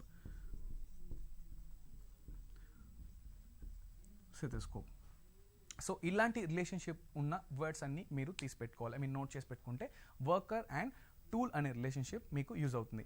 Next మీరు చూసినట్లంటే worker and product relationship. Worker and product అంటే ఫర్ ఎగ్జాంపుల్ ఒక పర్సన్ వర్క్ చేసిన తర్వాత దాని యొక్క అవుట్పుట్ ఎలా కనెక్ట్ చేయాల్సి ఉంటుంది. Okay, so worker and product relationship, worker and product relationship, వీటి మీద కూడా క్వశ్చన్స్ రావడానికి ఛాన్స్ ఉంటుంది. Worker and product relationship, worker and product relationship. For example, so worker and product ante, let's say I'll start with poet. Okay, poet. So poet, kavi, avuna. So poet yokka product em untundi, it is poem. Poet yokka product em untundi, so tana yokka product, tana work chesin tarvata vache output A product ante it's poem. Now if you start with hunter అని తీసుకుందాం. Hunter, వేటగాడు. So వేటగాడు యొక్క product, final product. So hunter he usually hunts obviously. So హంటర్కి ఏది connect అవుతుంది, product ఏంటి అని చెప్తే, సి హంటర్ అనేవాడు ఫుడ్ కాదు. So there is a lots of difference between food and then prey. Okay, hunter is connected to prey. Okay, hunter food, I mean hunter అనేది ఫుడ్కి కనెక్ట్ చేయాలా, ప్రేకి కనెక్ట్ చేయాలంటే ప్రేకి మాత్రమే కనెక్ట్ చేయాలి. Food is completely different. See food అనేది మనం ఏమని చెప్తామంటే it's like which is ready to eat. అవునా, సో హంటర్ వేటగాడు అనేది ఆ పర్టికులర్ ఏదో ఒక వేటాడి ఒక పర్టికులర్ ఒక జంతువుని చంపి తీసుకొచ్చేది ఏమవుతుందంటే ఫుడ్ అవ్వదు, అది ప్రే మాత్రమే అవుతుంది. ఓకే, ఆ ప్రే అనేదాన్ని కుక్ చేస్తే మాత్రమే అది ఫుడ్ రూపంలో కన్వర్ట్ అవుతుంది. So in such case hunter అనేది ప్రేకి కనెక్ట్ అవుతుంది. Alright, next one let's say tailor. So ఇందులో ఇందాక మనం చూసినట్లయితే వర్కర్ అండ్ టూల్ రిలేషన్షిప్లో టైలర్ చూసాం. దీంట్లో చూడండి వర్కర్ అండ్ ప్రోడక్ట్లో చూసాం. టైలర్ యొక్క అవుట్పుట్ ఏముంటుంది, క్లోత్స్. టైలర్ యొక్క అవుట్పుట్ మీరు చూసినట్లయితే it is clothes. Alright, next farmer, it's a kind of ఇట్లా వెళ్తూనే ఉంటుంది వర్డ్స్ చూసినట్లయితే. సో ఇవన్నీ మీరు నోట్ చేసుకోవాల్సి ఉంటుంది, I mean just general knowledge. So చాలా బుక్స్ చదవండి, అండ్ దెన్ అనాలజీకి సెపరేట్ బుక్స్ ఉన్నాయి. ఆల్రైట్, ఈ ప్రాక్టీస్ కంటే ఫస్ట్ ఈ రిలేషన్షిప్ ఉన్న వర్డ్స్ అనేది ఎక్కువ మీరు నేర్చుకోవాలి. సో వర్కర్ అండ్ ప్రోడక్ట్ పైన ఏమేమి ఉంటాయి అనేది మీరు ఒకసారి చెక్ చేసుకోవాల్సి ఉంటుంది. ఆల్రైట్, నా let's say animal and younger once అనేవి రిలేషన్షిప్ మీద ఎలా ఉంటాయి అనేది చూద్దాం. Animal and younger once. So animal and younger once, so ఇవన్నీ మీరు స్కూల్ డేస్లో చదివిన ఒక topics. Animal and younger once అంటే సి యానిమల్స్ అడల్ట్ ఏజ్లో వాటికి ఒక నేమ్స్. రిమెంబర్, యానిమల్స్ అడల్ట్ ఏజ్లో వాళ్ళకి ఒక నేమ్స్, అండ్ వాళ్ళ అది యంగ్ అంటే చిన్నప్పుడు ఉన్నప్పుడు వాళ్ళకి కొన్ని నేమ్స్ ఉంటాయి. చాలా యానిమల్స్కి ఉంటుంది. ఆల్రైట్, ఫర్ ఎగ్జాంపుల్ హ్యూమన్ బీయింగ్సే మీరు తీసుకోండి. ఆల్రైట్, హ్యూమన్ బీయింగ్స్కి ఏజ్ తగ్గట్టు మనం దాన్ని నేమ్ మార్చుకుంటూ వెళ్తాం. ఫర్ ఎగ్జాంపుల్ ఇన్ఫాంట్ అంటాం. Infant is nothing but infants like 3 years below కిడ్స్ని, చాలా చిన్న ఏజ్లో 0 to 3 years అనేది ఇన్ఫాంట్స్ అంటాం. అండ్ దెన్ ఒక సర్టన్ ఏజ్ వరకు till 16 we call them as child, and after that after 16 years 16 to 25 adult, 16 25 or 30 adult అని చెప్పి ఇలా I mean boy. For example చిన్న పిల్లాడు అయితే బాయ్, అండ్ చిన్న అమ్మాయి అయితే will calls a girl, and then for example after some time men, women, ఇలా మల్టిపుల్ థింగ్స్ ఉంటుంది. సో ఇప్పుడు యానిమల్స్కి ఎలా ఉంటుంది అనేది మనం చెక్ చేసుకోవాలి. సో యానిమల్స్ చూసినట్లయితే let's start with spider. So ఈ వర్డ్స్ అన్ని మీకు కొత్తగా ఉండొచ్చు. Alright, but I request you people to learn all this animals thing. So spider. So spider అంటే it's adult is called a spider, అంటే బాగా grown up one is called a spider. So what is adult is called as a spider. దాని యొక్క చిన్నతనంలో దాన్ని ఏమని చెప్పి పిలుస్తారు? It is so simple, spiderling. So it is spiderling. The same thing, let's start with pig. So pig యొక్క young స్టేజ్లో దాన్ని ఏమని పిలుస్తారు, దానికి ఒక నేమ్ ఉంది which we to call it as piglet. Alright, now let's go with cow. Cow is calf. And see, we still have some, ఈ calf అనేటప్పుడు చాలా స్టూడెంట్స్ కన్ఫ్యూజ్ అయ్యేది ఏంటి అంటే, సో ఈ పర్టికులర్ ప్రొనౌన్సియేషన్కి కన్ఫ్యూజ్ అవుతారు. ఇది కాఫ్ అండ్ COUGH, దీన్ని కాఫ్ అని పిలుస్తాం. Please try to understand, cough is whenever you say calf, it is CALF, is calf. అంటే కవ్కి మాత్రమే కాదు, చాలా అనిమల్స్కి కూడా కాఫ్ అనేది వాటి యంగర్ వన్స్ మనం పిలుస్తాం. Then COUGH, it's not calf, it is cuff. Alright, the syrup what we drink when we get the cough is nothing but cough syrup, it's not cough syrup. So same thing here, if మీరు cough అంటే CALF అనేది వస్తుంది అంటే cough. Okay, and cough కాదు, it's completely different. Cough is CALF, cough means COUGH. So here it is cough. Alright, next మనం చూసినట్లయితే let's say let's start with tiger.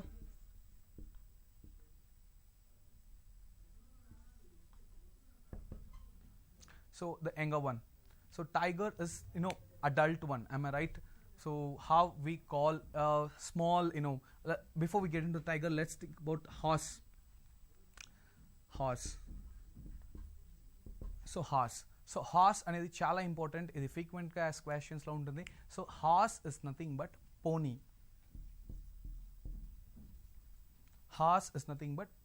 All right, so horse అనేది ఒక adult, ఒక adult fully grown up వన్ని మనం we call it as horse. But small younger చిన్న horses మీరు చూసినట్లయితే it is actually pony. And then now tiger. So tiger యొక్క younger ones మీరు చూసినట్లయితే it is tiger is the grown up one and cub is the smaller one. Alright, tiger is the younger one and cub is the smaller one. So you need to understand the relationship between these words and also animal and younger ones in practice cheyandi. And then we need to understand male and female. So male and female we know it for male and female human beings ki maatrame manam cheptamu, no animals ki kuda male and female. So most probably ivanni exams or repeated questions me chusinattayite male and female. Alright, male and female relationship. Male and female. So male and female relationship. So male and female రిలేషన్షిప్లో మీరు చూసినట్లయితే frequently ఎలాంటి questions అడుగుతూ ఎలాంటి వాటి మీద ఉంటుందంటే, for example let's start with tiger. So tiger మనం ఇంతకు చూసాం కదా. సో టైగర్ యొక్క ఫీమేల్ వర్షన్ ఏంటి? సో మనం యూజువల్గా డే టు డే బేసిస్లో ఇవన్నీ మనం యూజ్ చేయట్లేదు, but we need to. So కామన్గా మేల్ అయినా ఫీమేల్ అయినా we call them by the same name tiger, but we have a separate name for thus which is nothing but tigress. So male and female, tiger is male one and tigress is a female one. Let's go with lion. Lion is once again male. Male is nothing but a lion. Let's say what if you see a female one? So female one is a lioness. Now I'm going to same thing here, horse. All right, horse once again it's a male one. All right, what do you call a female horse? Most of us we don't know what is a female horse, which is nothing but mare, mare, which is a female. All right, horse is actually a male, mare is nothing but a female. All right, let's go with stag. And stag, see this is a male one. And then what is a female one? First, what does mean by a stag? See, ఇది మీరు చాలా ప్లేసెస్లో చూడొచ్చు. కొన్ని pubs ఇలాంటి వాటి క్లబ్స్కి పబ్స్కి బయట వేసింటారు only stag entry, stag entry not allowed, stags not allowed, ఇలాంటి బోర్డ్స్ మీరు చూడొచ్చు. అండ్ స్టాగ్స్ అనేది చాలా మీనింగ్స్ ఉన్నాయి, మల్టిపుల్ మీనింగ్స్ ఉన్నాయి. సో ఎగ్జాక్ట్గా what is mean by stag అంటే it's actually a male deer. Okay, మగ జింక్ అని it's like called as a stag. But where as and unmarried a బ్యాచులర్ని కూడా స్టాగ్ అని చెప్పి పిలవచ్చు. ఇట్స్ సెకండరీ అండ్ టెర్షరీ మీనింగ్స్లో వస్తుంది, కలోకియల్ టర్మ్ అది. సో స్టాగ్ అంటే it's actually a male deer, but once again బ్యాచులర్ని స్టాగ్ గాను రిప్రజెంట్ చేస్తారు. స్టాగ్స్ నాట్ అలౌడ్ అంటే it's like a group of men who are not married, unmarried men, like a group of men is also called as a stag. And bachelor's party, very common word used nowadays. Bachelor's party, which is nothing but stag's party, that is okay. Stag is nothing but group of men and it వస్తుంది. Alright, so stag is a so primary meaning చూసినట్లయితే stag is a male one and మగ జింక్ అవుతుంది. So male deer it is. So female it's called as doe. Female one it's called as doe. So male and female. All right. So this is how it works. So ఇలాంటి words అనేది మీరు చాలా నేర్చుకోవాల్సి ఉంటుంది. ఈ వర్డ్స్ని base చేసుకొని మీకు relationships అనేది and questions అనేది ఫామ్ అవుతుంది. సో నేను మీకు ఇప్పుడు కొన్ని క్వశ్చన్స్ మనం ప్రాక్టీస్కి చూస్తాం. ఆ క్వశ్చన్స్ ఏంటంటే let's start with the first question. Question number 1.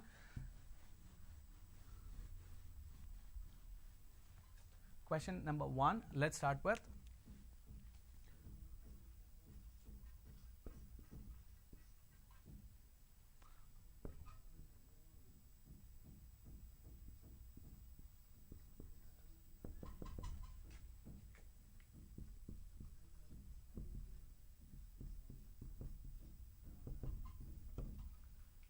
Okay. So ఎంతసేపు రిలేషన్షిప్స్ చూసాం కదా, ఇప్పుడు కొన్ని ఎగ్జాంపుల్స్ చూద్దాం ఎలా వర్క్ అవుతుందని చెప్పి. సో బుల్లెట్ పాత్, అవునా, క్వశ్చన్ ఒకసారి చూడండి. Bullet path projectile question mark. So it's a random example. Okay. So bullet అనేది పాత్కి బుల్లెట్కి ఏంటి, ప్రొజెక్టైల్కి ఇస్తూ క్వశ్చన్ మార్క్ అనేది ఏంటి అని మనం చెక్ చేయాలి. So it is so simple. If the bullet is being fired, let's ఒక బుల్లెట్ ఫైర్ అయినప్పుడు, ట్రై టు అండర్స్టాండ్, ఒక బుల్లెట్ ఫైర్ అయినప్పుడు definitely it follows particular path. All right. So దీనికి ఒక పాత్ అంటాం. All right. At the same time ఒక projectile is nothing but a kind of missile. ఇది missile అనేది launch చేసినప్పుడు రిమెంబర్ ఒక మిసైల్ అనేది లాంచ్ చేసినప్పుడు ఏమవుతుందంటే ఒక పర్టికులర్ పాత్ని అది ఇట్లా ఫాలో అవుతుంది. I right. ఒక మిసైల్ అనేది ఫైర్ అయినప్పుడు, missile is nothing but projectile అంటాం. దాని యొక్క పాత్ మీరు చూసినట్లయితే అది ఇలా ఒక పారాబోలిక్ షేప్ని తీసుకుంటుంది. This is how it goes. So ఇది పారాబోలిక్ షేప్ అనేది, this is how we call it, but there is a specific name for that parabolic path. It is nothing but trajectory. Okay, remember this, trajectory.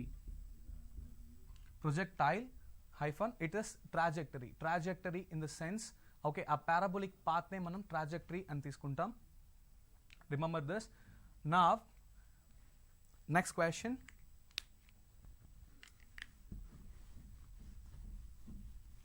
So next question, let's see another example. ఇంకోటి చూస్తాం. So ignore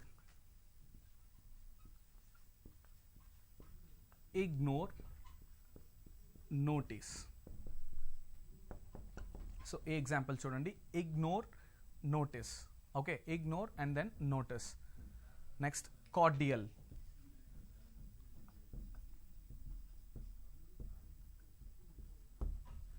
So ignore colon notice cordial question mark. What's going to be the answer? So first thing, let's understand what is the difference between ignore and notice. All right, what is the relationship between ignore and notice? It is so simple. Ignore ante enti pattinchukokunda povodam. Notice ante danni pattinchukovodam, telusukovodam. Am I right? So this is nothing but antonym. Antonym ante it's an opposite. Am I right? So ignore యొక్క opposite ఏంటంటే notice. So cordial. So కార్డియల్కి ఇక్కడ ఏంటి, same thing, antonym apply చేయాలి, అంటే opposite అనేది మీరు check చేయాల్సుకోవాల్సి ఉంది. So first thing, whenever you see the questions, ఆ రిలేషన్షిప్ని మనం చూసినట్లయితే మనం ఎగ్జాక్ట్గా ఏది అని చెప్పి ఫైండ్ అవుట్ చేయొచ్చు. సో ఇగ్నోర్ నోటిస్ కార్డియల్ అంటే ఏంటి. సో ఫస్ట్ థింగ్, ఇది మీకు సాల్వ్ చేయాలి అంటే కార్డియల్ అంటే ఏంటి అనేది మీకు తెలియాలి.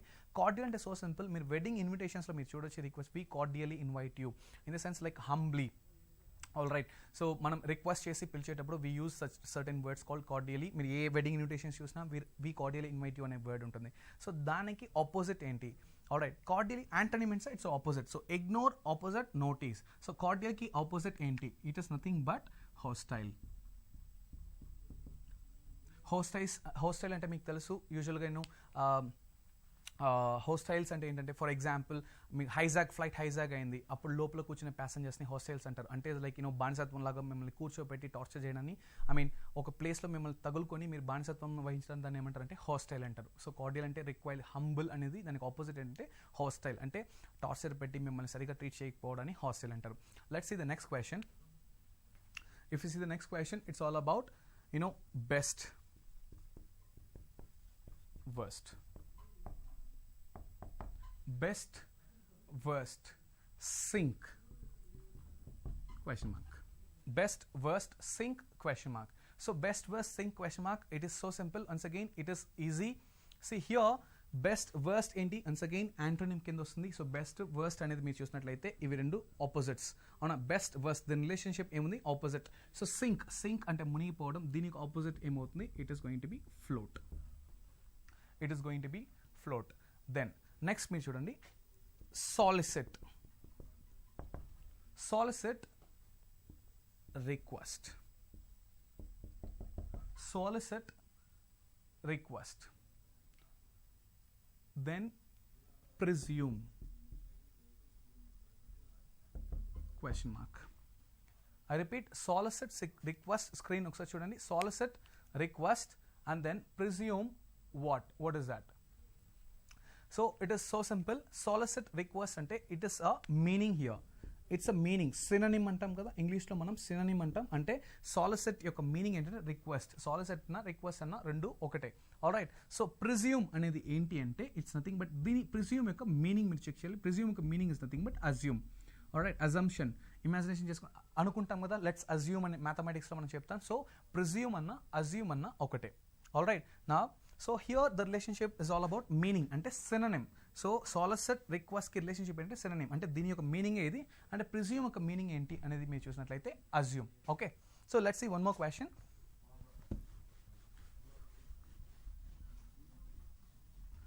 So let's see one more question. ఇప్పుడు మీరు చూసినట్లయితే C line, square, line, square, arc, question mark. Line, square, arc, question mark. So for this type of questions I'm going to give you options, which is ring, please make a note, which is ring, and second one is sphere, and third one is circle, and fourth one is the D is ball. I repeat the question, just have a look at it. Line, colon, square, proportion, arc, question mark. Am I right? So what are the options here? Ring, sphere, circle, and then what is that?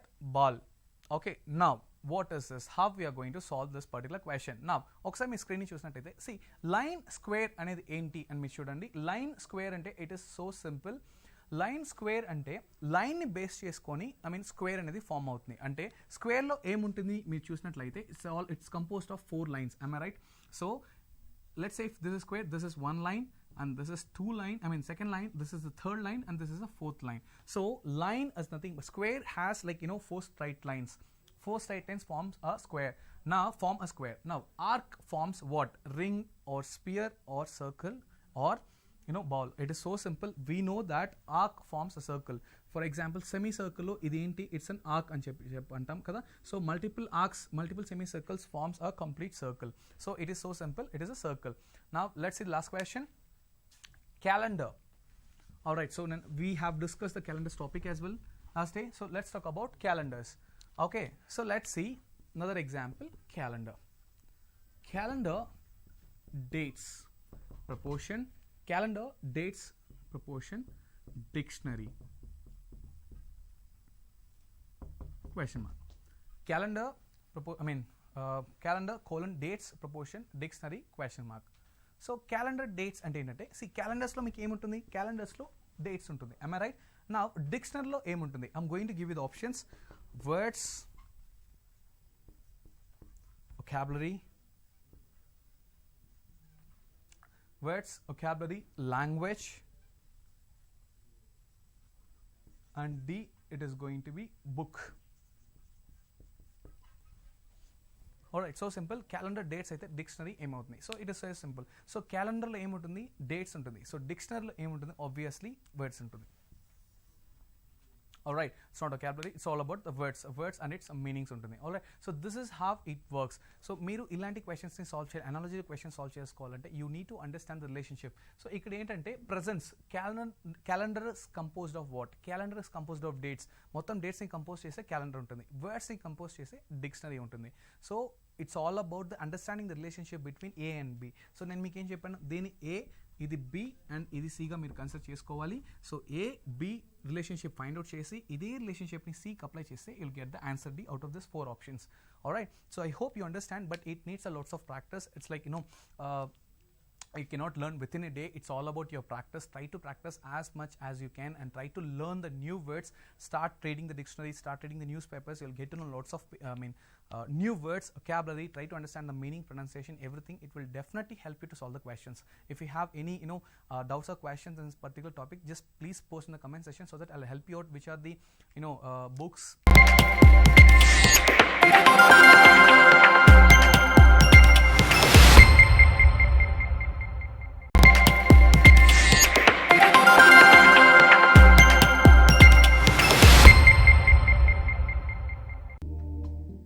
Good afternoon, students, and in this today's lesson we will see the remaining input types.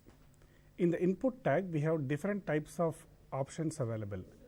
Earlier in the previous lessons we have already seen the text, password, checkbox, radio button, submit button, several types of input types already we have seen, and HTML supports some newly introduced input types also.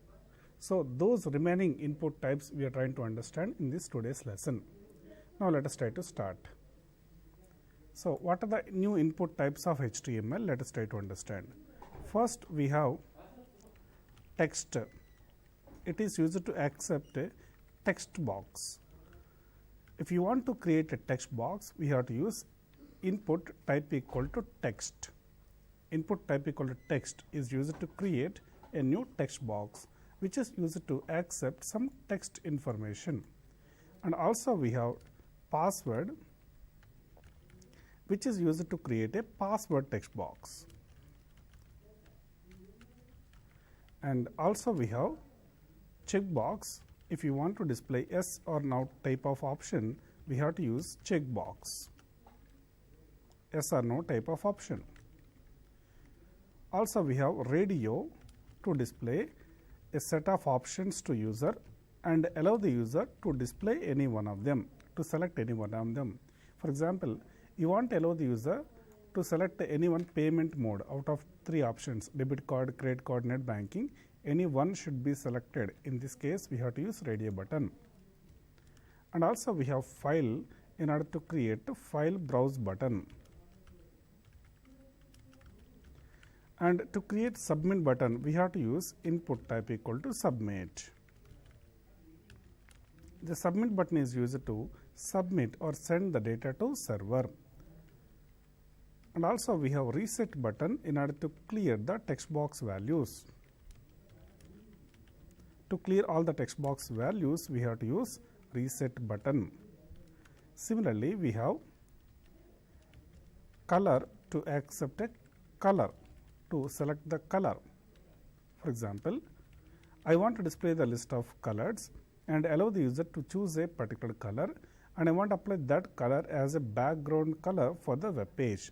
In this case, we have to use color option. Similarly, we have date to allow the user to choose a date. For example, date of journey or date of joining or date of leaving. To allow the user to select a date, we have to use date selection. We have to use input type equal to date. To allow the user to choose the time, we have to use input type equal to time. And similarly, if you want to accept a number, we have to use input type equal to number. To accept a numerical value, we have to use input type equal to number. Same like this, to accept email address, we have to use input type equal to email. Okay, these are some of the important input types available in input tag. So, I want to demonstrate all these input types inside one HTML program. And moreover, I would like to place the label and text box in a separate table. Means I want to take a table like this. And in this particular table, I would like to prepare some rows. We have a table with some rows, and in every row, I want to place some 2 cells. 2 cells we are going to place in every row. And in the first cell, I want to place label. In the second cell, I want to place the text box. Similarly, in all the remaining cells, I want to place labels. Here I want to place the text box, even below rows also. So, once you create the table, what is the benefit for you? You will be able to get the complete real time look and feel. That means the proper alignment you will get. So, in order to align the text boxes properly, it is recommended to place them inside the table tag. Now, first we have to learn how to create the tables. To create the tables, what is required is table tags required. What are the table tags required for us? To create the table, we require the table tag represents the entire table. TR represents a table row. TD represents table cell. To represent the complete table, we have table tag. To represent a row inside the table, we have to use TR. To represent a cell inside the row, we have to use TD. So, table, TR, TD, 3 cells we have available, 3 tags we have. So, for example, this entire table is going to be represented as table tag, and only this particular row represented as TR tag. In this TR, only this specific cell is represented as TD tag. Okay, whole table is table tag, a single row is a TR, and a single cell is a TD tag. TR stands for table row, TD stands for table cell. So, in real time applications, in many places we have to use tables. For example, I want to display the student mark sheet. What are the contents of the student mark sheet? Student roll number, student name, and corresponding subject code, subject name, marks, grade, all these details I want to display. So, the student mark sheet is an example of table. Similarly, I want to display the bank transactions, date, the transaction description, the debit amount, credit amount, and the balance. Similarly, I want to display the election results or cricket scoreboard, or any other tabular information can be displayed by using table tags. In order to create the table tags, what are the tags available for us? 3 tags available: table, TR, TD, mainly 3 tags. The table tag represents the complete table, whole table, and the TR tag is representing the particular row, a single row represented as TR tag, and a specific TD is representing the table cell. Okay, these are the 3 points that we have to understand. Now, let us see how to create the table, and then we will integrate the form inside the table. Previously, we have created a form in the last lesson. Now, we are going to create a table. Now, we are going to merge both the form and the table also. Now, let us try to understand the program. Okay, so here first we have to create a table. First HTML program begins, HTML program ends. Inside the HTML, we have to place head and body. Now, let us save this table.html. Where we have to save this? In C:\HTML folder, we have to save it. Okay, we have created table.html, and then heading is table. In order to execute it, go to the particular folder, double click on the file to run. Now, we can see just the table, just a name like table is displayed, but in this particular thing I want to display the table really. So, we have to place the table tag. Only by placing table tag there is no any meaningful output. Inside the table we have to specify some rows. TR, this is one row, again another row, again another row. A number of rows can be created like this, but still there is no output as we have to place the cells inside the table row. I want to place 2 cells in each row. So, for example, 1 and 2.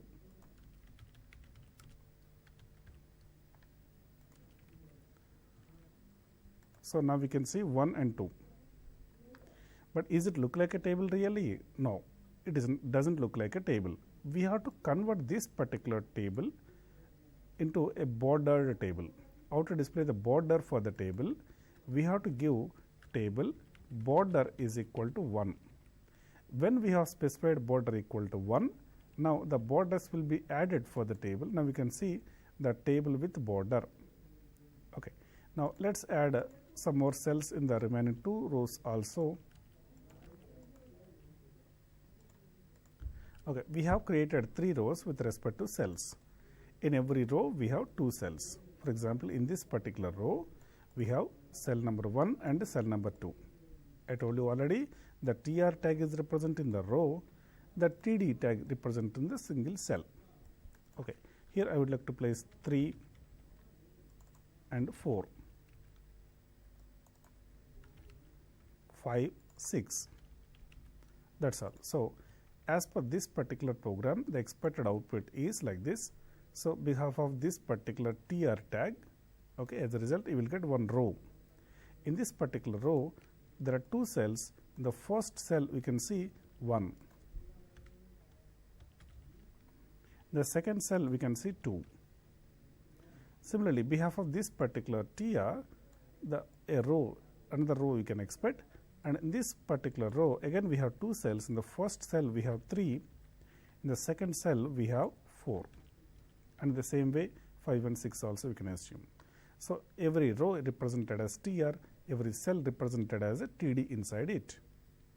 So, in this program now we can see a simple table with 1, 2, 3, 4, 5, 6. Now, I would like to convert this particular basic table into the form. I want to place a real-time registration form, suppose a student registration form for the university. So, first I want to place a form tag. Inside the form tag we have to place the table tag. Now, the table is a part of the form.